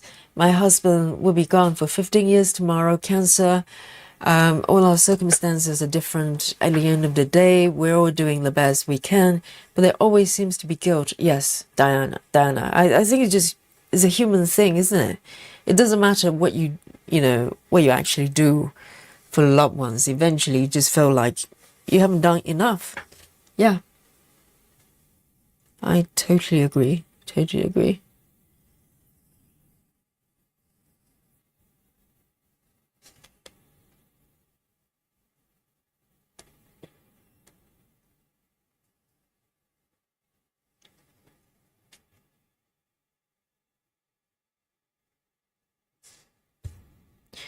And I always look back the life I had before all these things happened, with my parents. Oh, I'm just amazed at the sort of innocence, because I feel like I became a person afterwards. It's like if you haven't gone through something like that, life was too easy. Life was too easy. Um,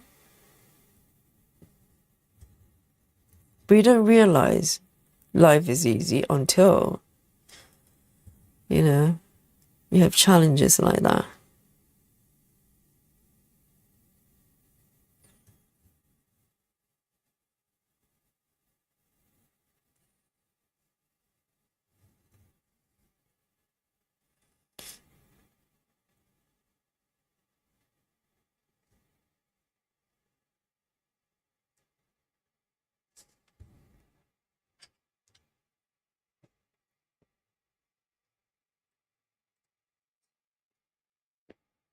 And I think yoga probably saved my life many times over.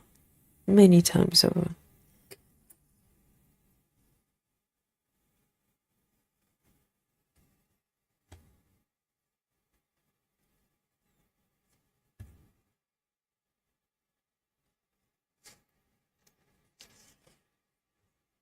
Colleen says it's hard. My mom would have not let a stranger do it. And I had to give her hospice care, and felt like her passing was because I gave her too much medicine. Sorry for the loss for your parents. Yeah, I mean, Colleen, I'm, the kind of looking back, trying to figure out maybe that there was something more you could do. I think, we probably all share that. And you're not alone. You're not alone thinking that. You know, I think we've all gone through that kind of mental journey. Trying to figure out maybe if I had done this or that or the other. Absolutely.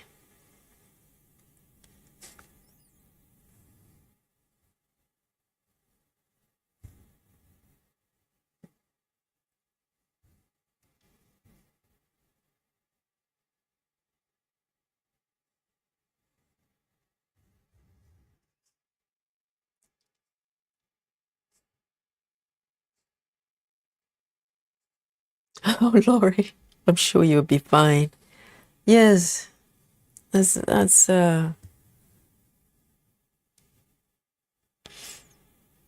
very unique.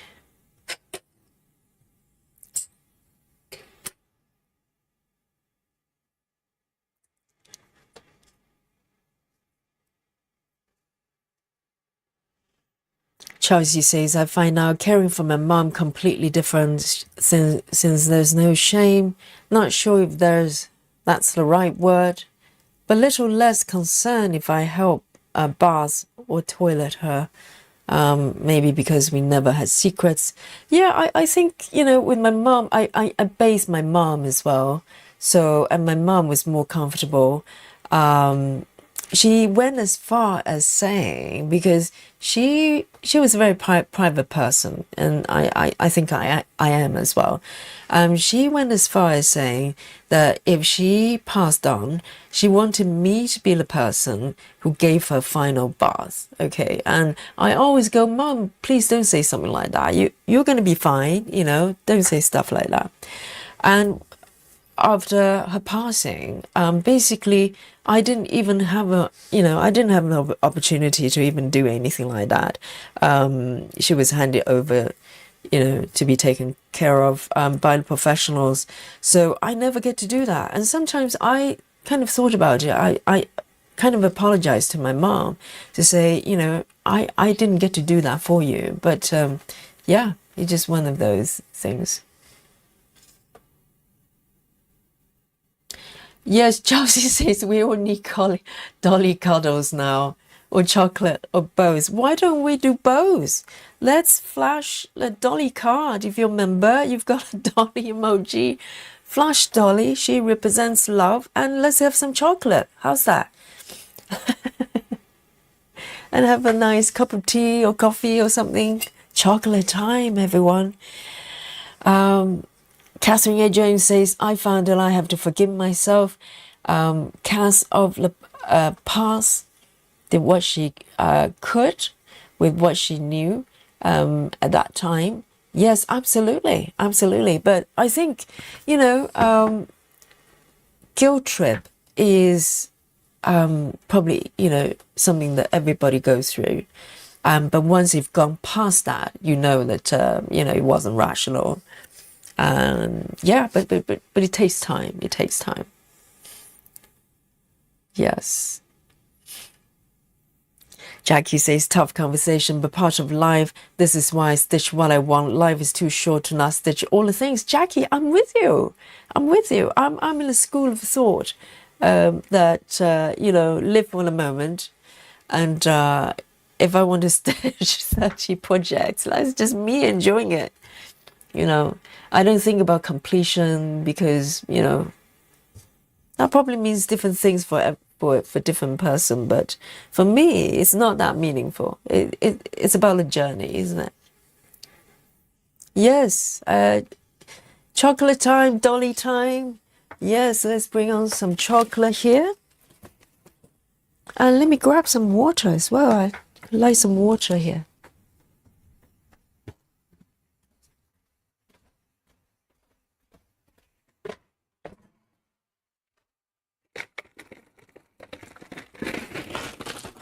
Sorry guys, I'm just trying to grab a bottle of water from my kitchen.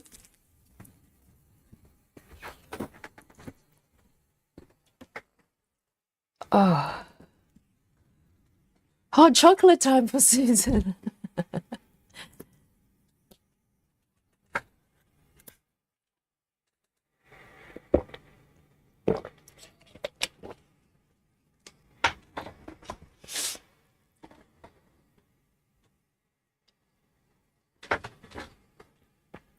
Laurie says, when my dad was diagnosed with cancer, he told us and said to me, thank God you're not pregnant. Oh, dear. Yes.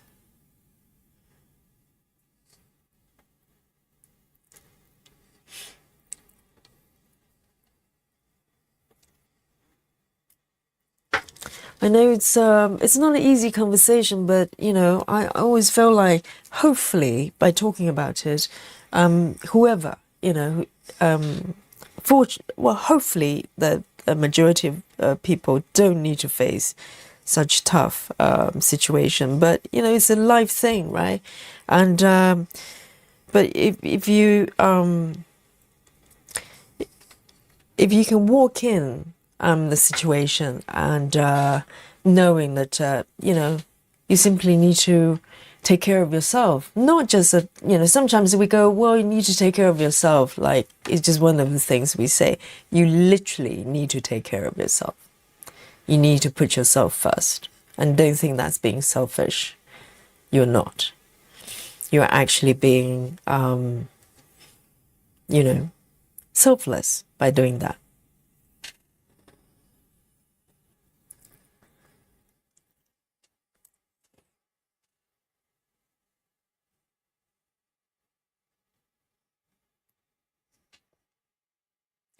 Frida says, this is very much needed.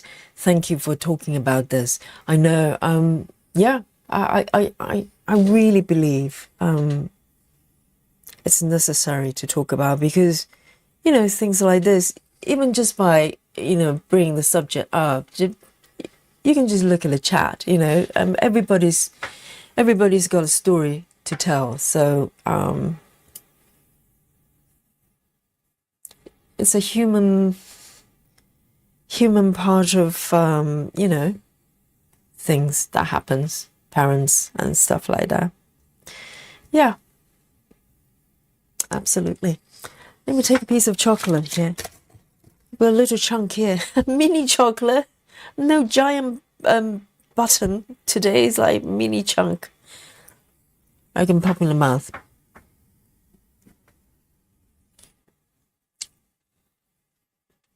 Casting says, stitching and chocolate, indeed. That's what we do here.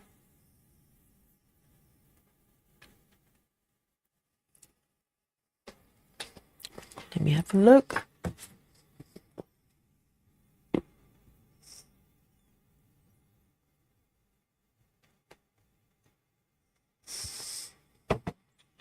Very nice chocolate.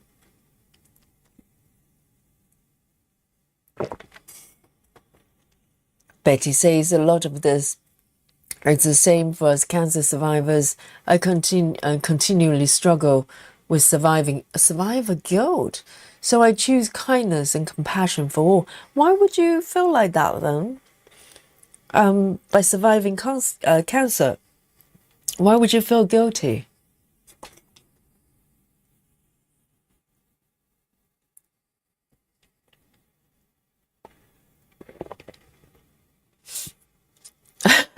Diana says Catholic guilt is the worst.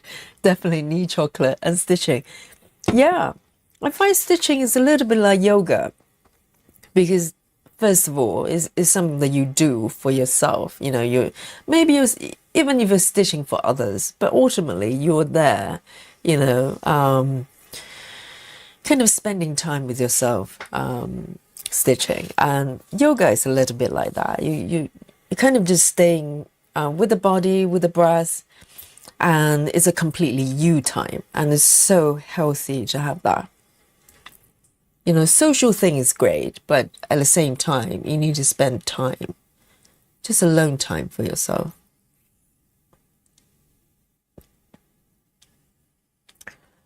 Right, 5 stitches. Oh, not bad.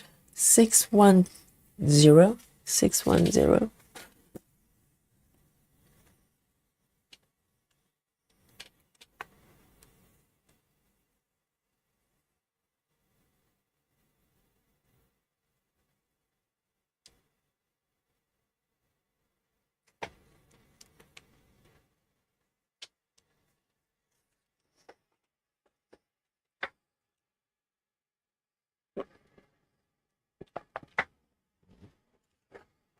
And Colleen says, I know during my grief process, I listened to Sadhguru, a yogi. He has videos about losing parents. Yes, I think it can be quite helpful um, to find someone that you trust, maybe, able to help you with that process. I don't know whether you guys are aware of Eckhart Tolle. He's a German kind of, I wouldn't call him philosopher. He's more of a kind of a thinking person, Eckhart Tolle. And yeah, I listen to him as well, probably similar way that Colleen listened to the yogi. So, and it helps a lot. Helps a lot.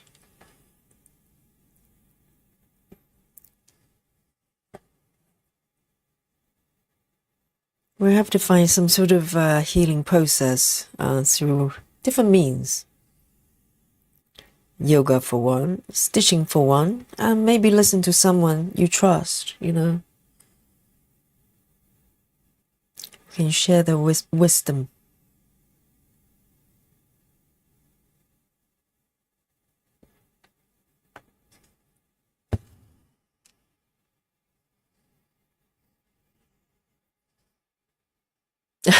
Chelsea say, I mean, there isn't a lot. Like stitching and chocolate can't fix. I know.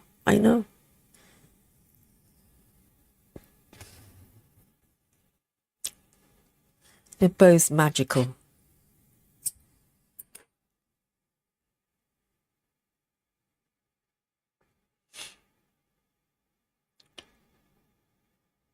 One, two, three, four.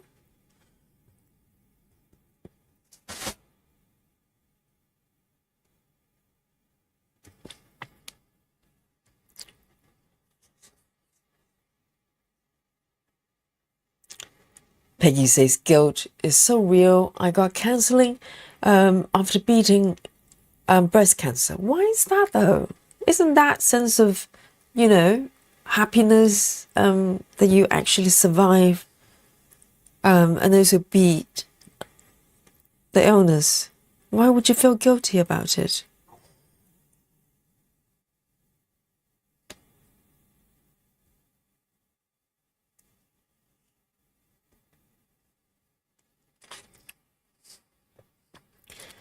Betty says, I was going through cancer right before the pandemic. I'm the last of my family and childless. People were passing who has so much to live for. Oh, wow. So you're feeling guilty because you feel like other people who have children and stuff like that, and they're passing, they pass away, and you lived. Wow, I didn't know that they felt that way. Oh, Betty Lou Taylor says totally. Yes. Yes, absolutely.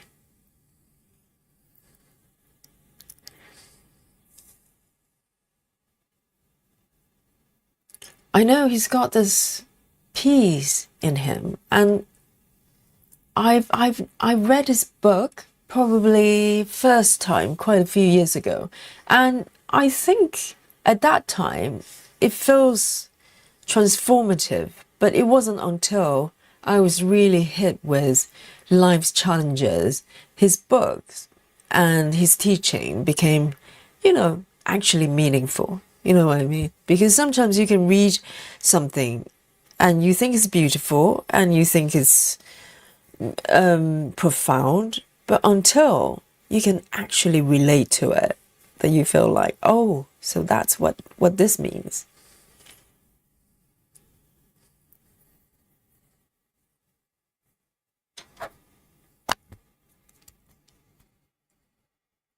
Chelsea says, this is why I'm kitting up a project for surgery recovery. Oh, right. I remember you mentioned. And Chelsea, you told me that it's a routine surgery, right? It's not. I remember you posted something about projects for that. And I hope everything's going to go well. I'm sure it will. We're all here praying for you.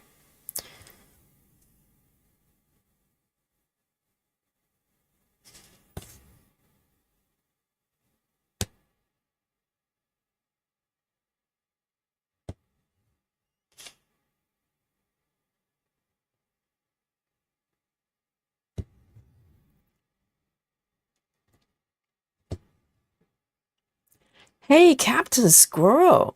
Hello. Good morning.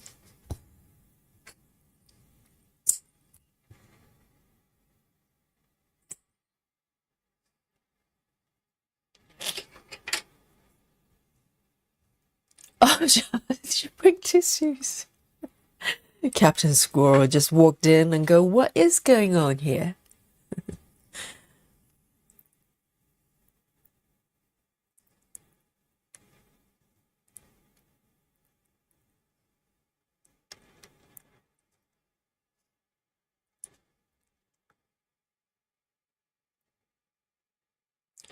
Natty says, I have breast cancer, found out about a few years ago and has always been terrified to do anything about it.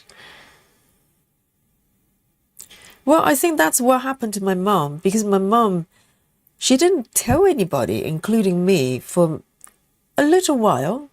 I think, she found a lump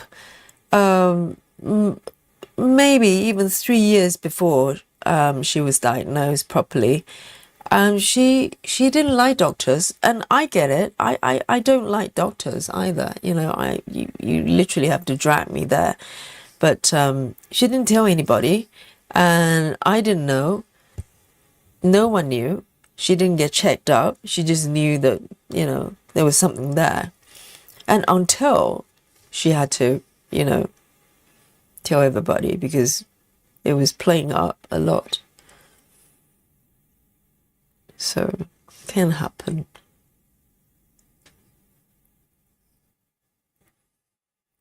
I hate doctors as well, I have to say.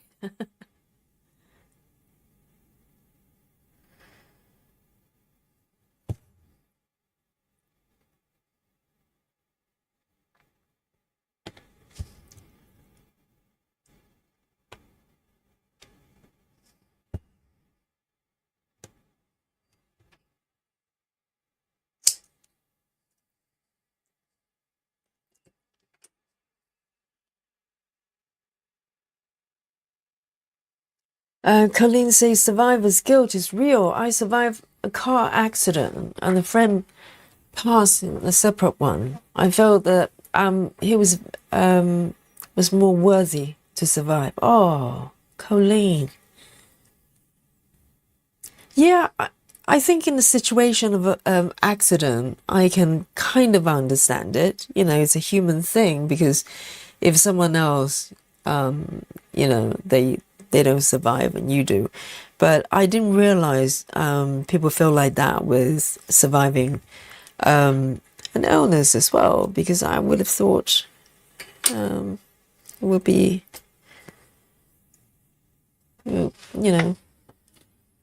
they should feel very happy.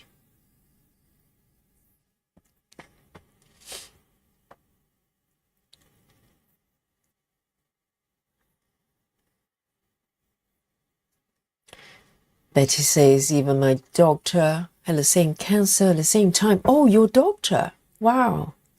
Treatment was awful for her, and I had to explain that radiation treatment to my own doctor. Yes, radiation is brutal. It's brutal. I'm hoping, hopefully, in 100 years time, hopefully it doesn't take that long. When we look back on cancer treatment, we're going to look at what we've got right now and go, wow, that was medieval, you know. I really hope so, because the type of treatment we get for cancer is, I have no words. I witnessed, both my parents had to go through that kind of process. I don't know. Um,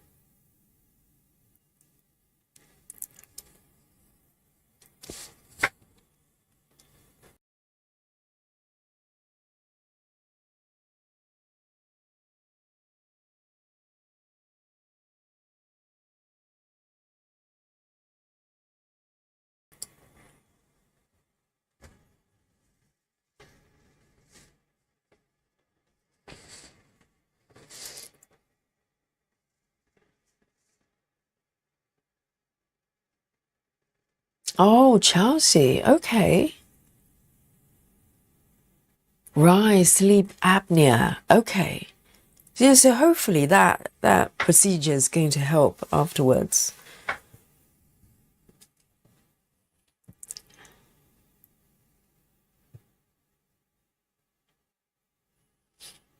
Laurie says, if my boys see me stitching right after I wake up, they leave me alone. That's my do not disturb sign. I usually stitch at night. Oh, I see. So if they see you stitching in the morning, they know, do not go and trouble mummy for anything. It's emergency stitching.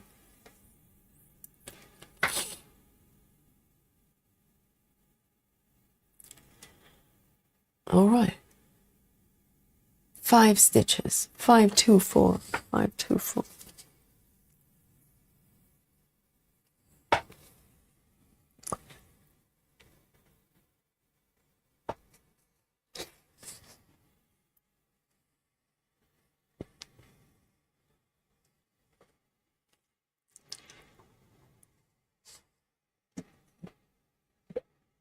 Oh, Laurie. Laurie has some advice for the post-surgery recovery. And Chelsea, you have us to keep you company anyway. Hopefully you can listen to us or watch us during your surgery. And not during your surgery, during your recovery. Don't do that during your surgery. Having a sip of my coffee there. So good.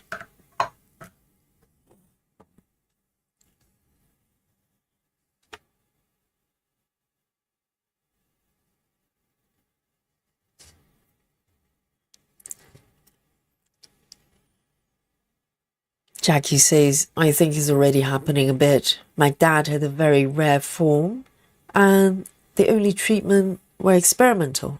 Now, 17 years later, his cancer is treatable and very easy to overcome. Ah, see, sometimes, all it takes is a breakthrough of certain treatment and things change. I hope so. I hope so.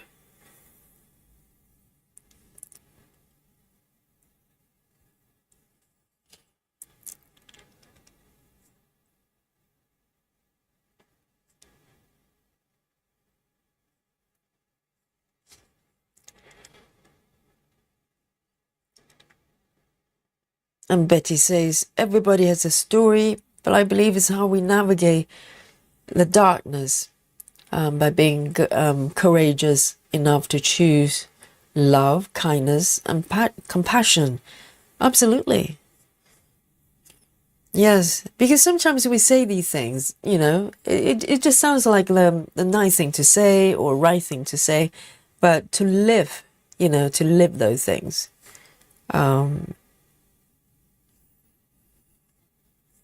It's life's work. Life's work.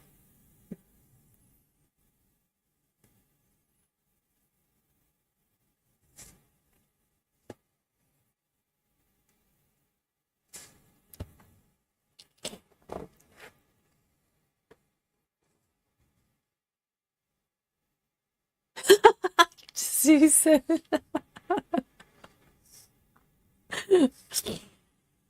Susan said if you get stitches, Chelsea, you have to see the surgeon. Doesn't do parquet. Susan.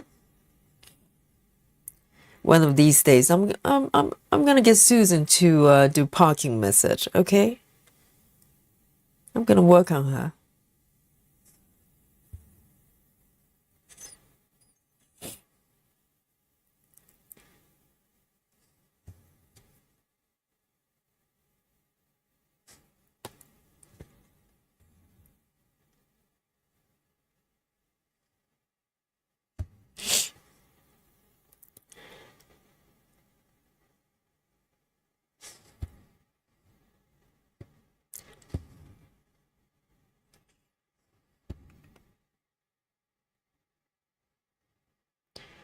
One, two.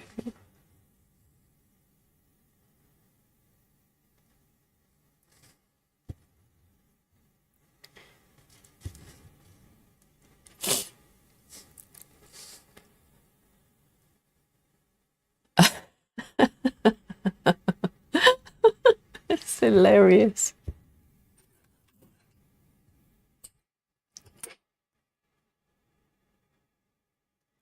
Parking is fun, Susan. Should give it a go.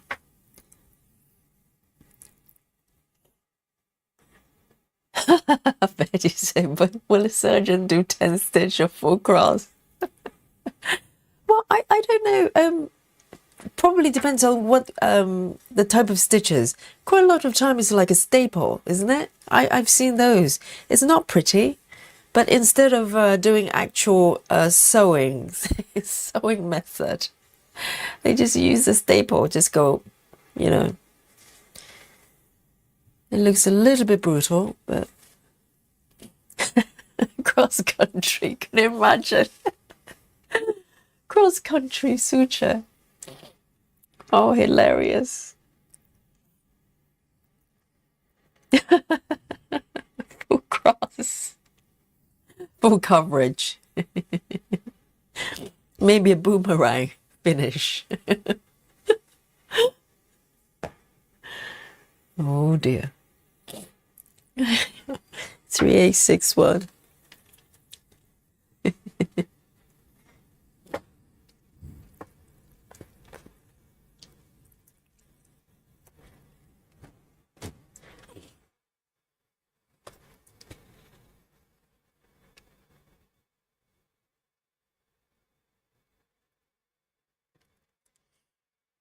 Three, 861. Jackie, I know.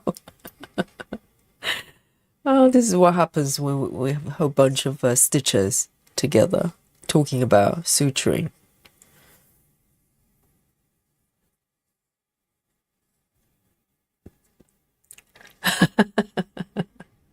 Oh no, Jackie, stop.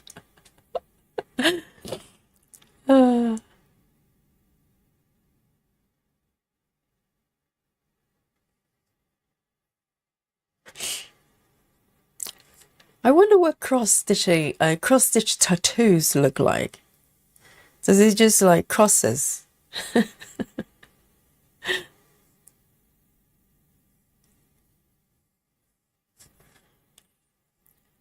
5 stitches.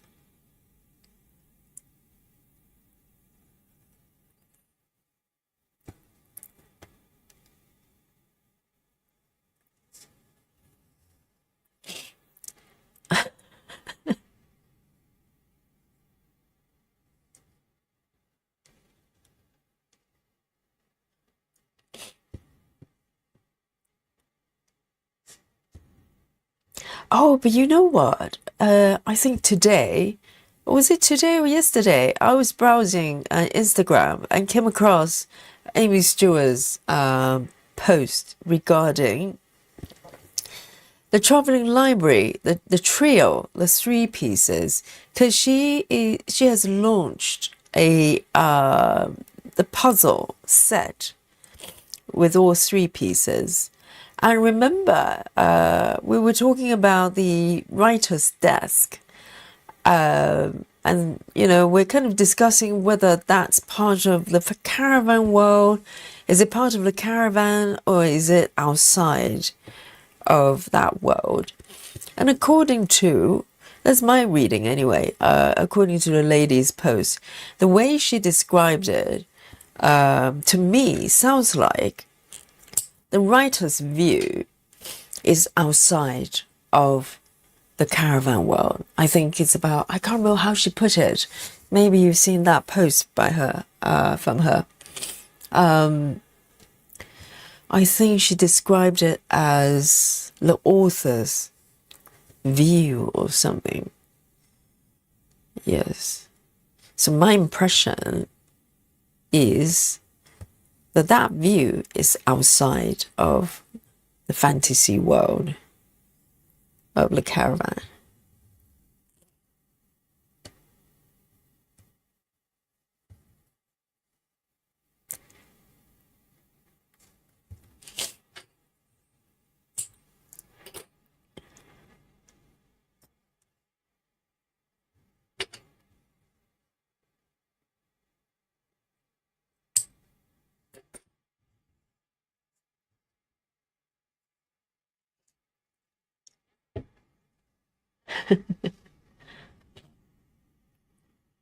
Jackie says, Chelsea, if you feel nervous before surgery, just think of us. Think about all the jokes about how to close up the stitches. Laura says, I wanted a cross-stitch tattoo. My artist wouldn't do it because apparently they age badly and need touch-up more often. What? But what kind of patterns is cross-stitch pattern? Cross-stitch tattoo? And why would they age badly though? What does that mean?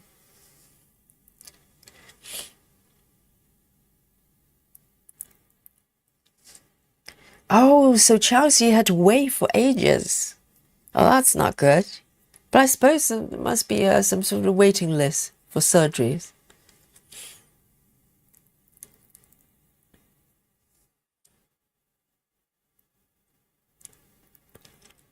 Catherine says, I'm trying so hard not to start any of those Amy Stewart charts until they got my Christmas present finished. Yes. But remember what we were talking about. You know, live for the moment. If you want it, if you want to do it, just do it now. I know, I know.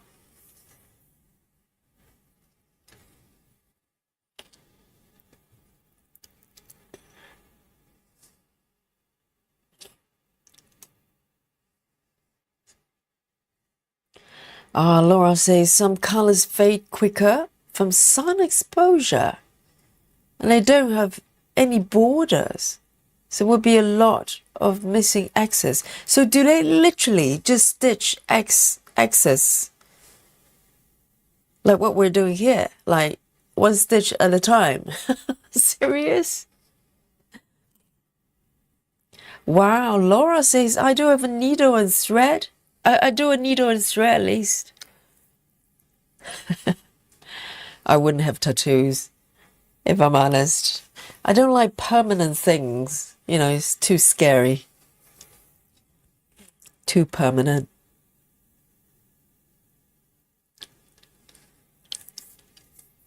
Chelsea had to wait. But yeah, I hope he will get better because not being able to breathe properly during sleep is not a good thing. It's not, you know, generally. That's not a good thing. So.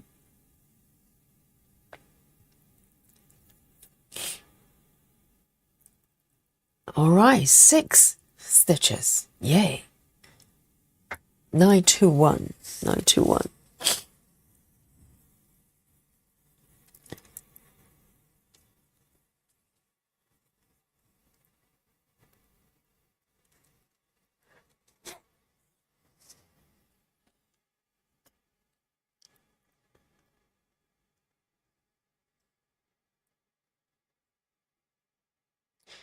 Jackie says, fine line tattoos can bleed over time. I have a tattoo on my foot and the color has started spreading out a bit. What is fine line tattoo?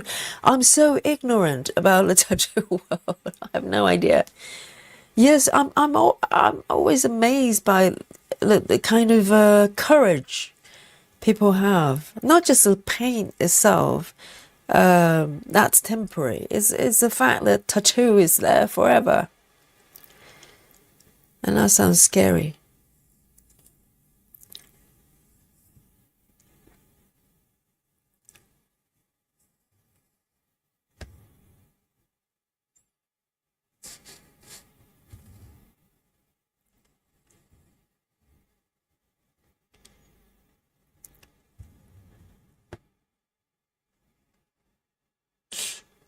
Colleen says, I was looking at the Amy Stewart the other night and added the chocolate shop to my wish list. Yes, it's beautiful. I need to start Once Upon a Fairy Tale. Super size max color first. Yeah, one thing at a time, Colleen. Super size max colors. Yes, go for it.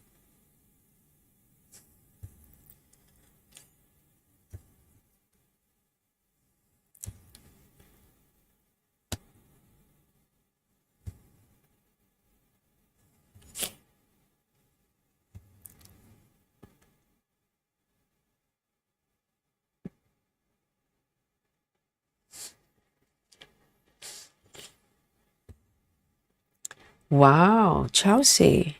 Okay.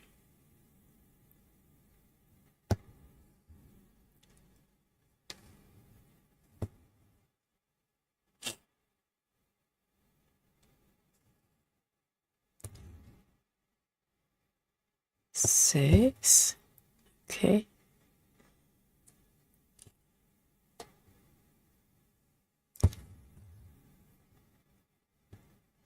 And I'm quite relaxed stitching right now because I'm pretty sure no one's looking at what I'm doing. I can make I can stitch 10 stitches incorrectly. No one's going to say a thing. It's my cunning plan to distract everybody.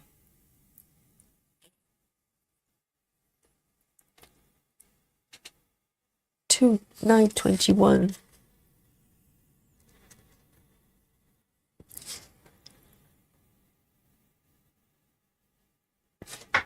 A016.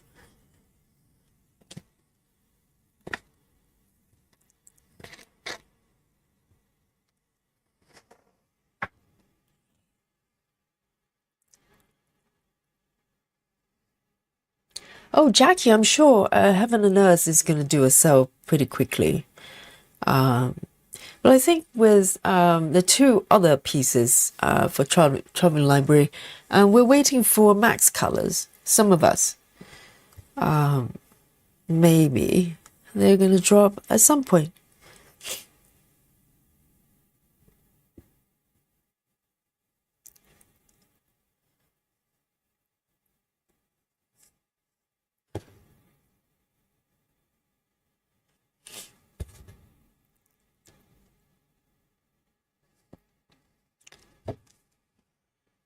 Oh, Samantha, hello. Are you new to us in a chat? Have we spoken before? Samantha says, how many webs are you working on at the moment? Are you asking Yogi?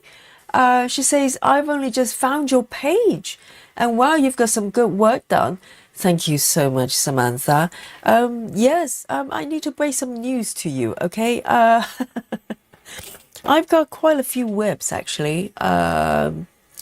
At the moment, I'm thinking that active, I've got a few pieces that I haven't really worked out on the channel, but the ones they're active. I'm thinking about 25-ish, slightly under. I think probably just over 20, something like that.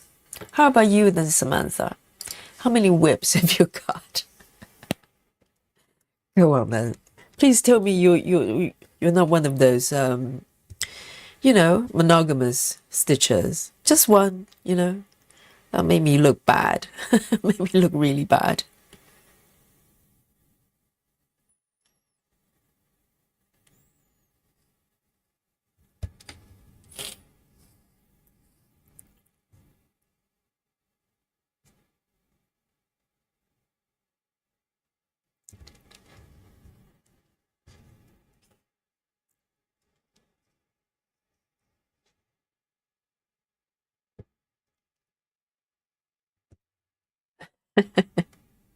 I know, because quite a lot of I remember quite a few of you when you join this group or the chat and the Facebook. You're like going, oh, you know, I've got three, I've got three pieces or something, and lo and behold, within a week or two, you know, we're talking double digit. My job is done, you know.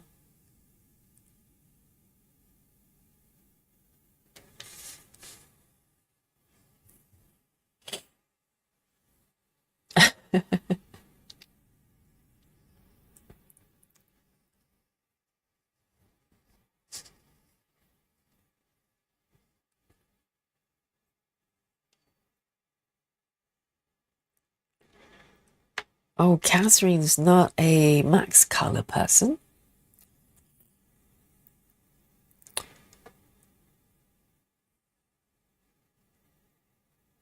So, Catherine, when you say storyteller's view, is that a different piece from?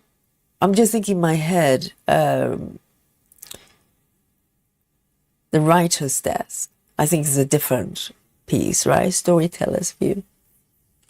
Gypsy Fly, I know that one. It's a max color. Did you not know? You got a max color. Oh, Samantha. Okay, guys, we need to work on Samantha. Okay, Samantha says, I'm only working on two. Oh my goodness, and one got on my nerves. So I'm only working on one big one. Thanks for letting me join. Oh yes, we have work to do, guys, on Samantha. Let's start counting, right? Today's day one. In about day 7, we can check out Samantha and see how many whips she's got by then. 7 days, Samantha. Just hang out with us. And Catherine says, storyteller's view is a panoramic one. She releases at the same time. Oh, okay, because that piece I didn't check the name. So, yes. So one is writer's desk, and the other one is storytellers. So, Catherine, you're not getting the max colors, I gather. Okay, Chelsea says, Yogi, I posted this example of the cross-stitch tattoos. Let me have a look. Maybe we can have a look together and have a laugh. I've never seen cross-stitching tattoo. Let me have a look. Let me load up. Oh my goodness. Oh my God. It's actually quite pretty. Shall we have a look together? I know you can just go and look at the Facebook, but I think it's more fun if we have a look at it together. Wow, I've never seen anything like that.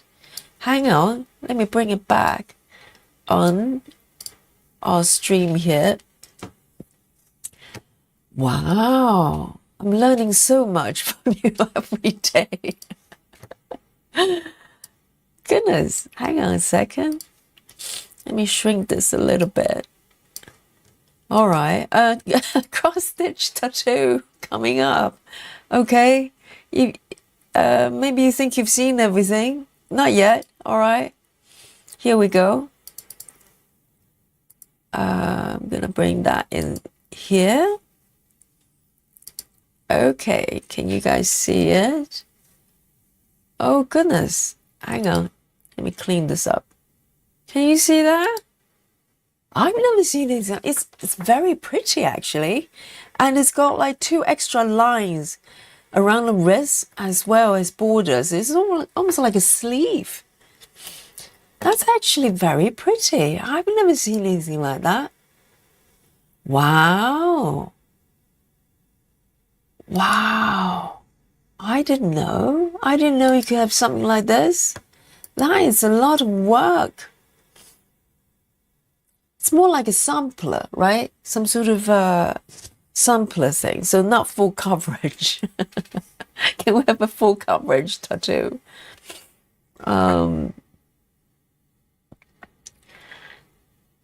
Let's have a look. Chelsea says, welcome to the dark side, Samantha. Exactly. And Samantha, all sort of things going on in this chat. You know, now we're looking at tattoos. Yes, that's actually quite pretty. That's actually quite pretty. So Laura, you're saying that because it's so fine, it's gonna fade.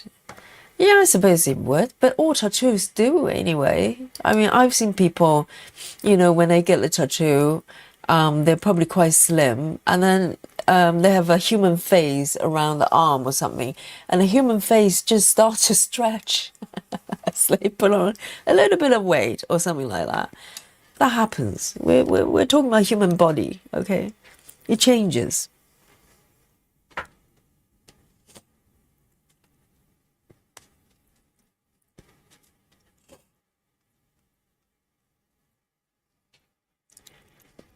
So Black Friday is 28th November.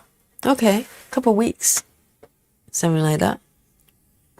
I think it's the same day, I'm guessing, over here as well, because you know it's not really it's kind of a new thing over here. I think they're just borrowing the idea from the US. 303. Hang on.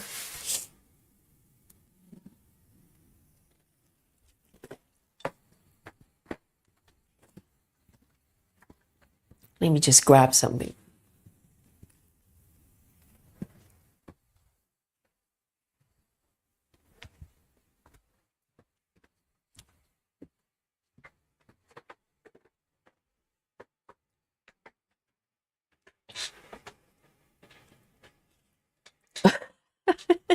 Captain Squirrel says it looks like it was done at 11 count. I don't know. I don't know how many counts that was, but it's quite pretty though. Would you? I think it's very pretty. 11 counts.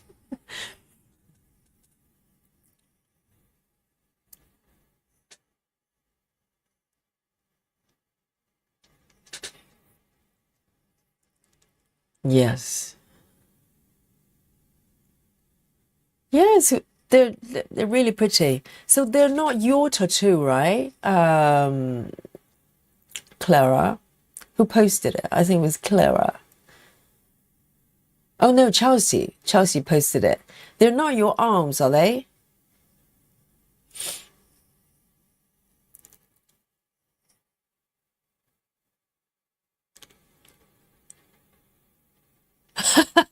Bess. Bess is in for a shock. Yeah, Bess says, I leave the chat for an hour for work meeting, came back and looking at tattoos. I know. Because Laura is saying that she wants a cross stitch tattoo, and I've never heard of cross stitch tattoo. And lo and behold, we're looking at it. 3031. Hello, Dolly. Oh, it's a little bit of a Dolly time. Unexpected. Here we go, Dolly time. Hey, babe. How are you doing? How are you doing? Can you purr a little bit? I'm trying to get her to perform. Hello, baby. Would you like to purr for everybody?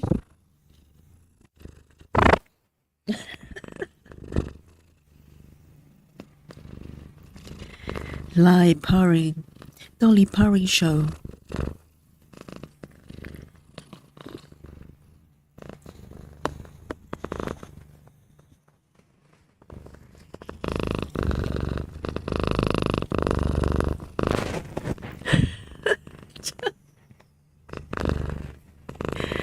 Hey, babe. How are you doing today?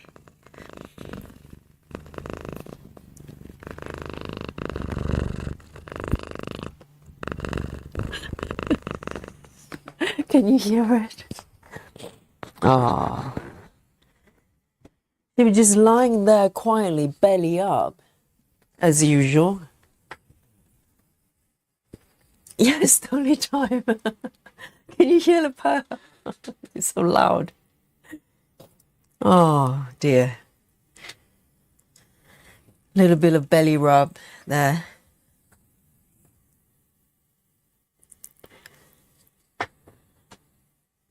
And Samantha, yes. So this is Dolly, okay?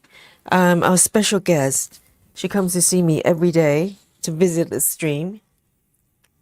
She's the my sidekick. My sidekick.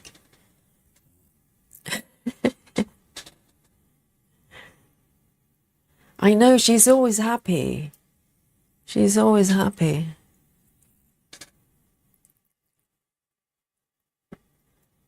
3031.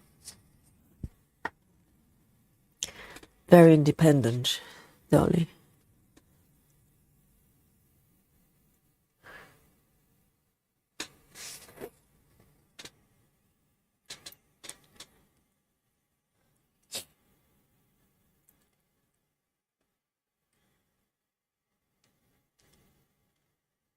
Oh, so it's not your arm, Chelsea. I was thinking maybe that was yours.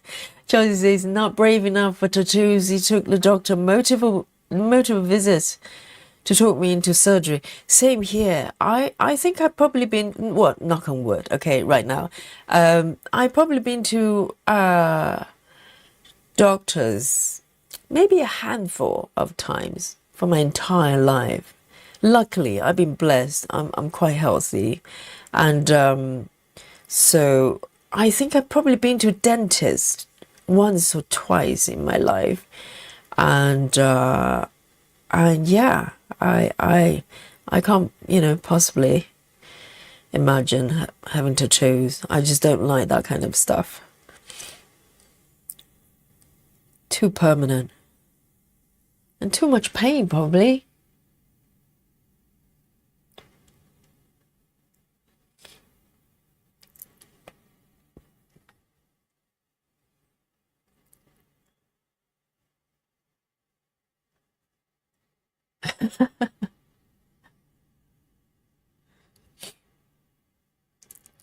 Yes, Chelsea says, I'm gonna Amy Stewart full coverage cross-stitch tattoos. The artist are either going to love or hate you.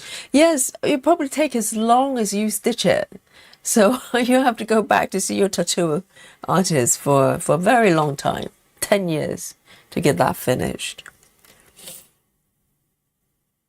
Maybe traveling library, from the shoulders downwards. And the fox is going to end up somewhere in the bottom there somewhere.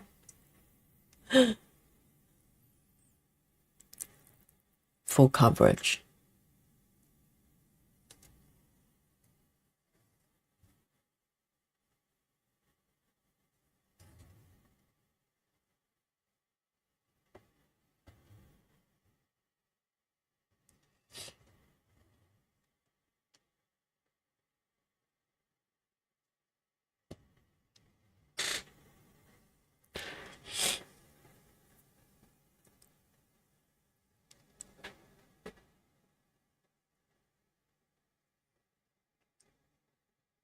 Jackie says I'm one of these weird people who loves getting my teeth cleaned. I go twice a year. But my dentist is so incredible, very sweet. Oh man. Well, maybe because you like your dentist. You just want to go for a visit. Oh no, no chance. Then I'll just voluntarily go to a doctor or dentist or whatever. Normally things have to get really bad for me to want to do that. And luckily, it hasn't really happened that frequently.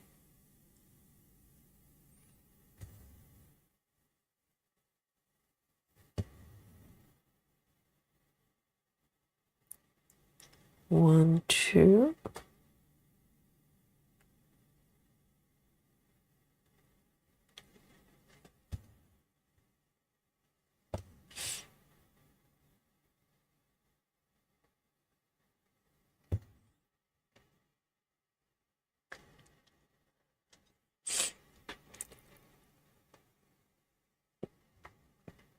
Chelsea says my partner was sold as soon as the doctor said it would fix my snoring. But you know, it can be a big problem because a pretty close friend of mine, you know, someone I've known for ages, and we actually went away to Paris together a couple of years back for the first time. So we were really good friends, but we never traveled together. And that's when I realized she snored really, really, really bad. I mean, really, really bad. Not just, you know, sometimes people get a little bit tired. They might snore a little bit. It was really bad. And then she knew she was going to probably snore, and she warned me about it, to be honest. And I kind of go, oh no, everybody snores from time to time, you know. It's going to be okay. And it turned out that I could not sleep. I literally could not sleep. And it was really, really bad. And I think she was thinking about some sort of treatment as well. And I think it probably affects her relationship as well. Because, you know, if she breaks up with somebody, she would go, well, maybe it's because of my snoring or something like that. So it can be a big problem. Can affect your confidence. And if you know, if your partner is really sort of, you know, understanding, then that's a different thing. But if you're in a relationship, particularly in the early stage, you know, it's like how do you even talk about it?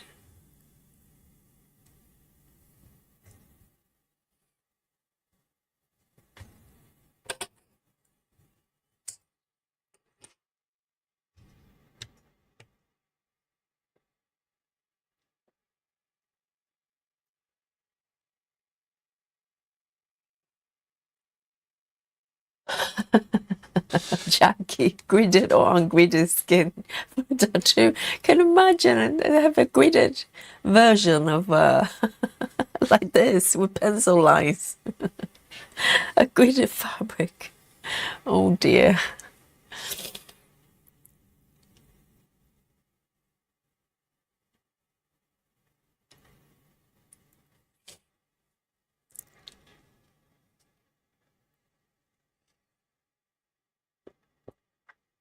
Oh, Janine wants a cross stitch tattoo.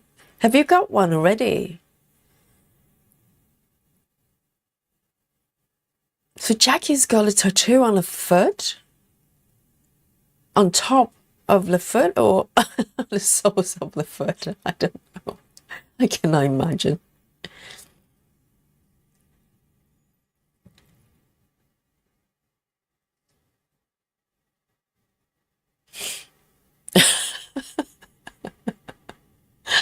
She's stepping on the Lego. It's so random. This chat is so random. Oh dear. Wow. Callan says, I didn't feel my foot at all when I tattooed it. Why would you want to do such thing? Which part of your foot though? I think, yeah, the feet can be very, very sensitive.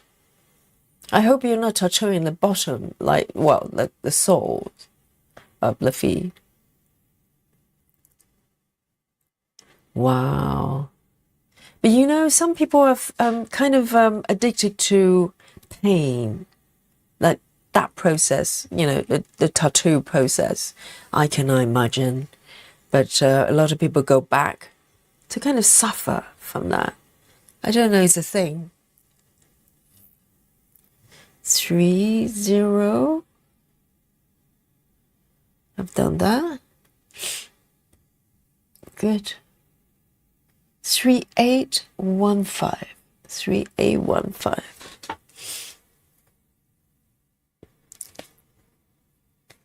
Oh, I haven't got this one. Let me have a look. 3815.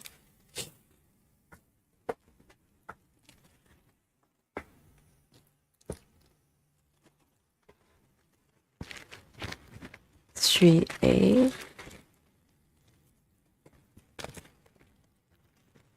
15. It's a green. Oh, Oh, I do have it. Very lucky.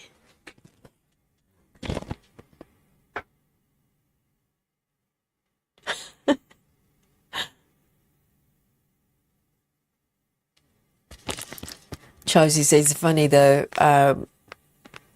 when I'm away, he says he can't sleep without his white noise machine, referring to my snoring. That's very loving though, of him saying that. Because, you know, he's like saying, well, I love you so much, including your snore. Your snoring is just part of my enjoyment. That's very nice.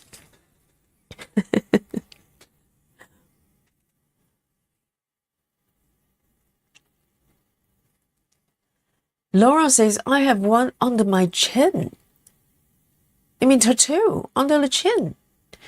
I'm good with pain, so maybe a good possibility. Wow, the chin has got to be so sensitive. Anything on the face is going to be sensitive. Oh, I wouldn't dare.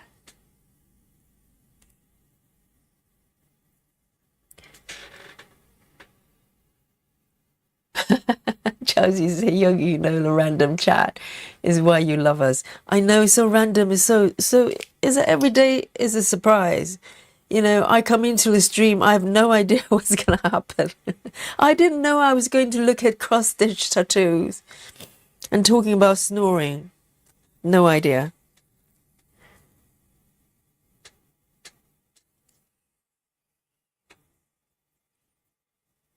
And Lego injuries.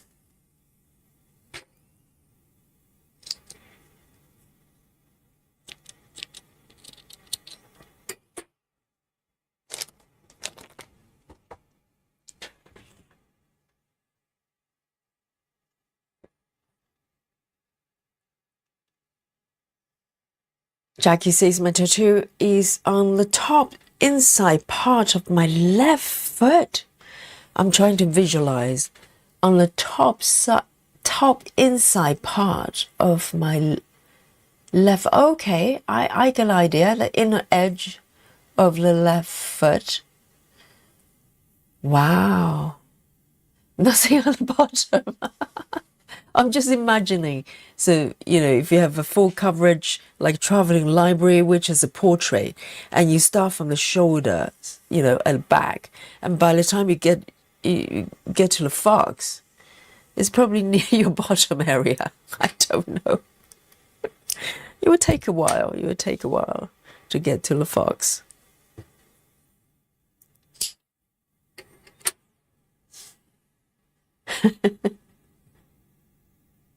But tattoos on the bottom area is kind of, you know, it kind of makes sense because there's more padding there. It probably hurts less, right? 3A15.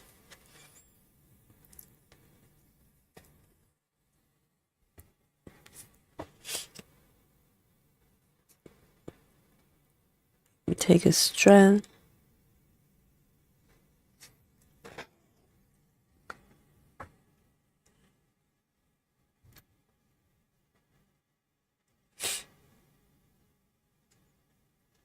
Callan says, I have the top of my foot, a shoulder, a forearm, and the other forearm, and forearm, and a little one on my wrist. When you say forearm, do you mean like a sleeve? But in the entire arm. Sorry, I'm very ignorant when it comes to tattoo. Janine says, Callum, you're running out on canvas. Maybe the bottom is still available. I don't know. just an idea.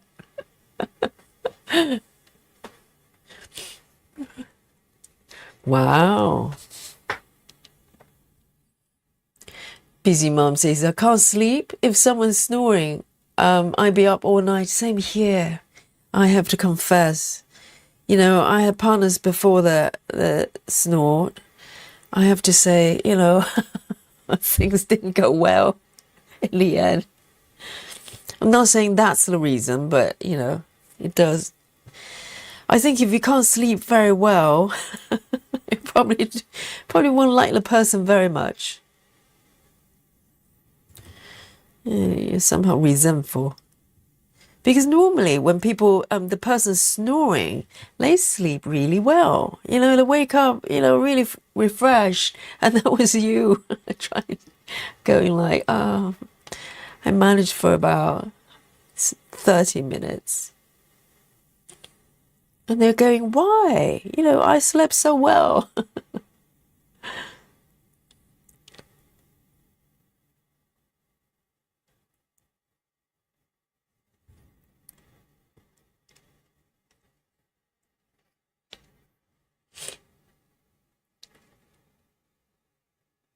Wow, so Callan is pretty much all covered. Full coverage. Callan has got full coverage tattoo going on there. Pretty much. So Callan probably is not afraid of pain. Maybe enjoys it. Oh.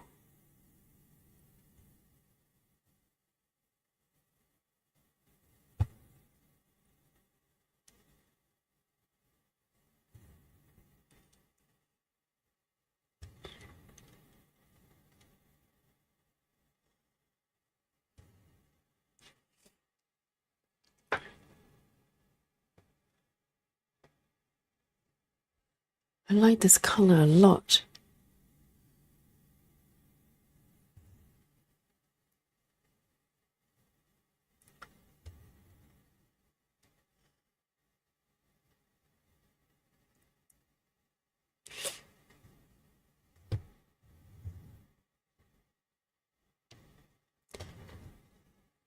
So Callan says, a sleeve, shoulder all the way down a few inches about my wrist. Ah, it is full coverage.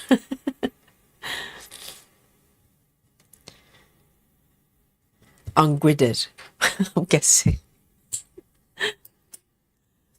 3A15. Laura says, I have one under the chin. Half my back is the fox. Really? Half of the back. Oh, wow. Left thigh is covered with fairy tales. Inner arm is a jackalope needle and thread on forearm. Oh, wow. So you do have the stitching related tattoos. Wow, that's true love. True love for stitching.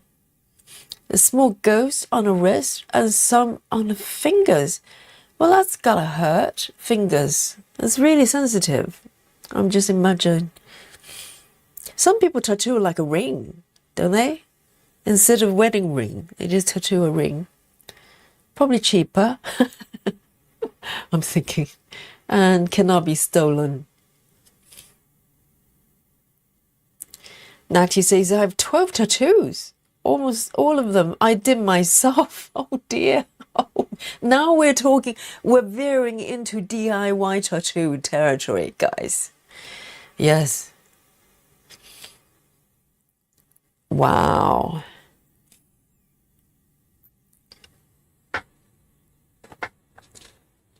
So everybody's got tattoos. Now I feel like a wimp. No chance of me getting tattoos. Susan, have you got a few? Have you got a sleeve or something, Susan? Do you want to flash it on a Facebook?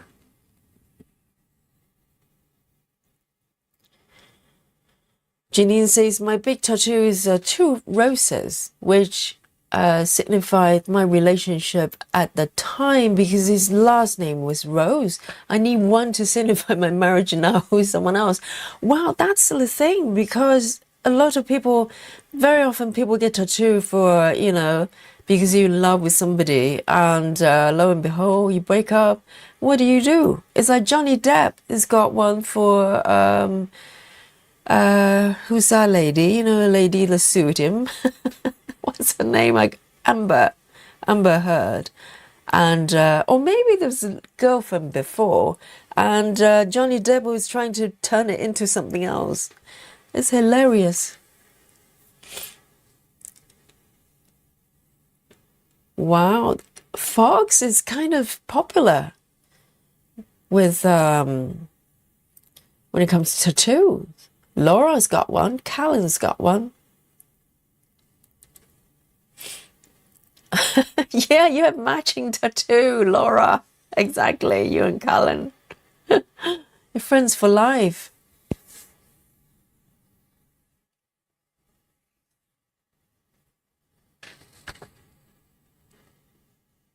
Wow. That's interesting. Callum says, well, Callum's got tattoos everywhere, but childbirth was painful. But women in general has got higher pain tolerance anyway. But not for me. Oh, pain and yogi do not mingle. Hey, Betty Hankins, welcome. Join in the tattoo chat. Now, I have to rename the channel, you know. Slow tattooing with yogi or something like that. Tattoo club, yes. Not stitching, not stitch club. Tattoo club.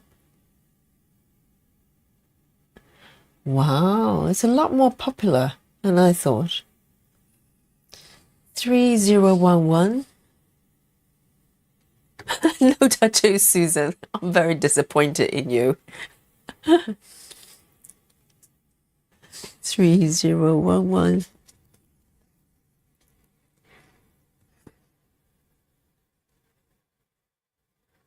Yeah, me and Susan, we're wimps, okay?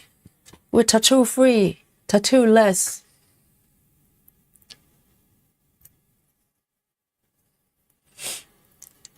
Huh. So childbirth is even much worse, is it? I'm not looking forward to it. I'm not doing it.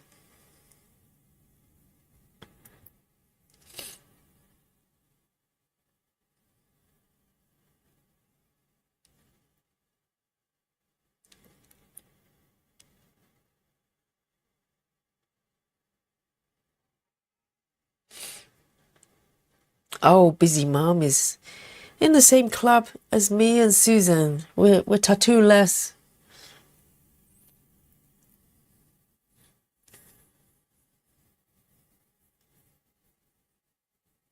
And Colleen as well.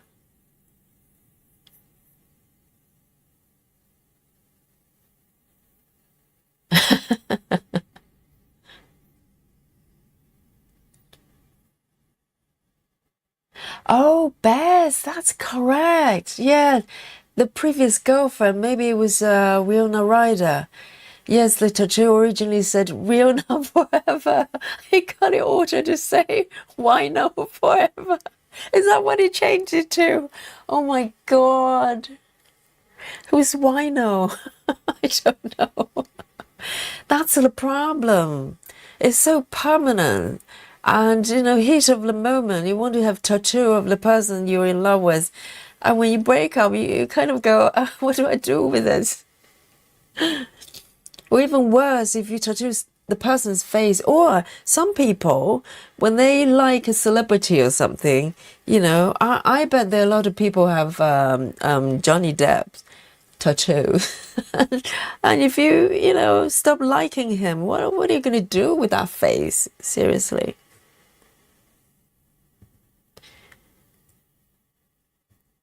You know, I love my Dolly, but I wouldn't have Dolly on my body.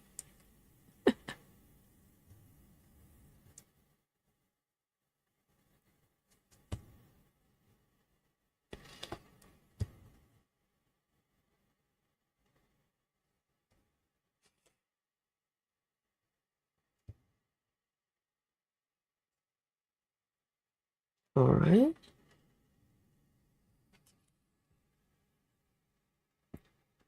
Oh, Betty Hankins says, and Susan say no children either, you and me both. Betty Hankins says, I wanted a tattoo around my rib fiber. Marriage. But hobbies against what's rib fiber? Ha. Oh, instead of a ring, you mean? If I weren't so afraid of a pain, I'd do it. Wow.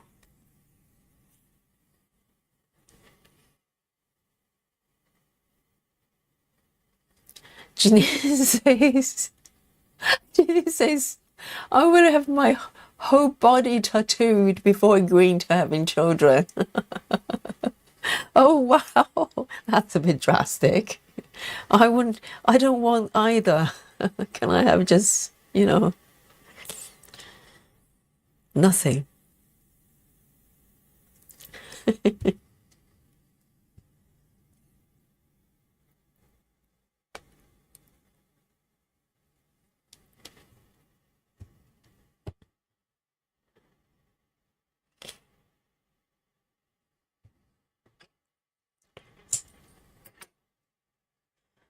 So I think it's probably different kind of pain because with tattoo is coming from needles, isn't it? So with childbirth is a slightly different category.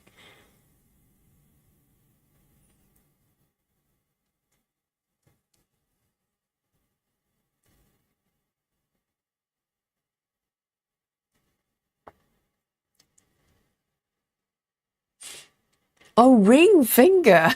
Betty. Betty's keyboard is always going rogue. On phone.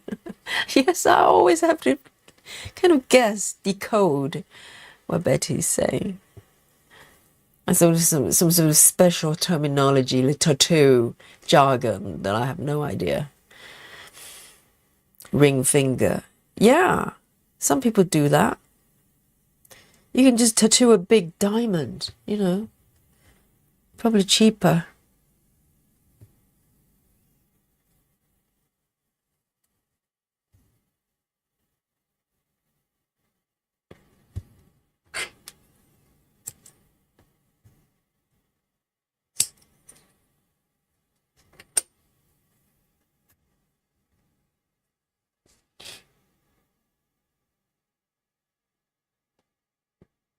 Seven stitches.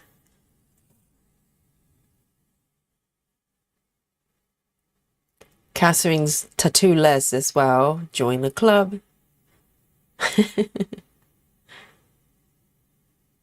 Yes, I mean visually, I'm with you, Catherine. Visually, I appreciate it. It's like when we're looking at the cross stitch tattoo. It's quite pretty, but will I want it on me? No. I'd rather just look at it on someone else. Laura says, I have my husband's first initial on my ring finger. Still wear my wedding band though. Okay. Initials.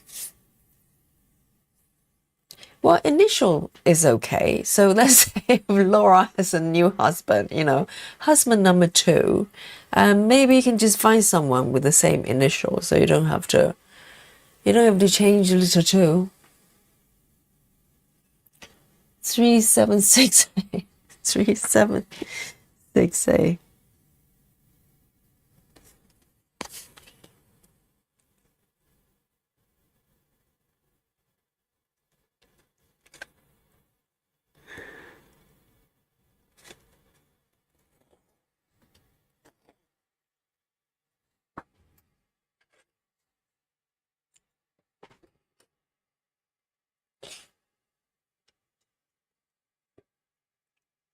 Wow, Betty Hankins says our daughter does her own tattoo. Wow, with what? Did they just does she get like a proper tattoo needles or just with a stitching needle, cross stitch needle? Well, but I have to say, I have met people who did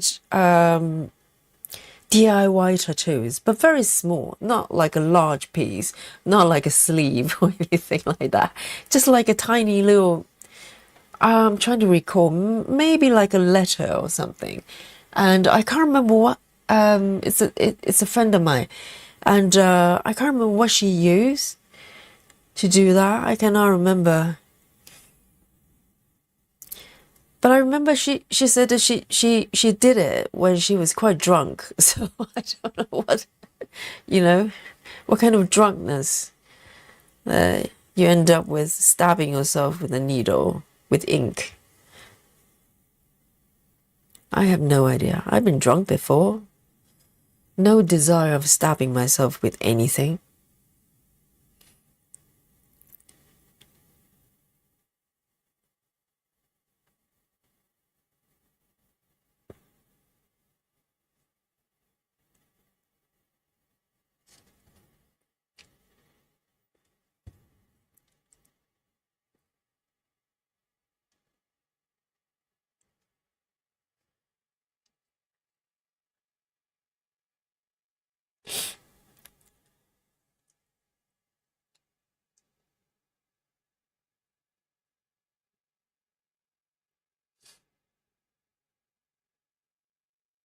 Oh, Bess, it's witness birth. And that's quite enough, is it? It's easier to look rather than doing it.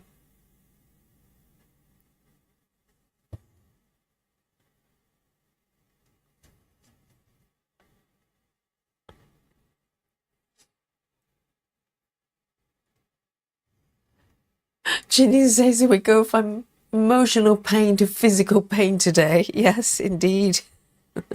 Full circle.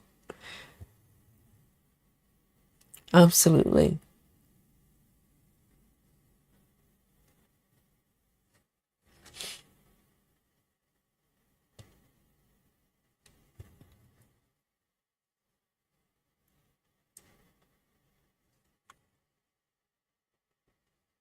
All right. 3768. No spooky bingo today because no one's watching what I'm doing. I can literally just improvising, all the stitches, and no one's gonna say a thing because no one's watching. Thank God. 3768.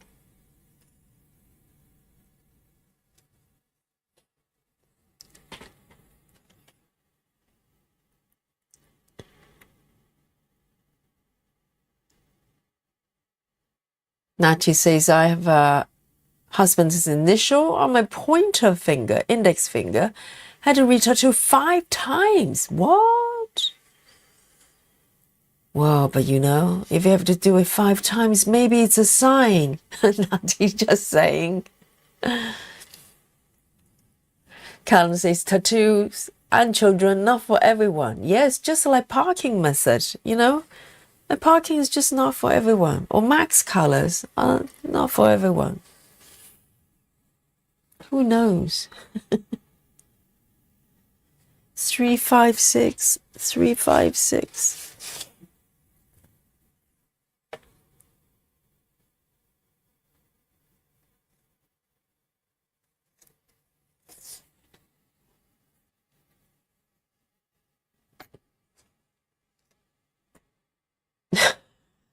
Susan. Susan says she's got another 5 fingers. Plenty of scope for different names. Jeez. Oh my goodness. Yes, you can dedicate 1 finger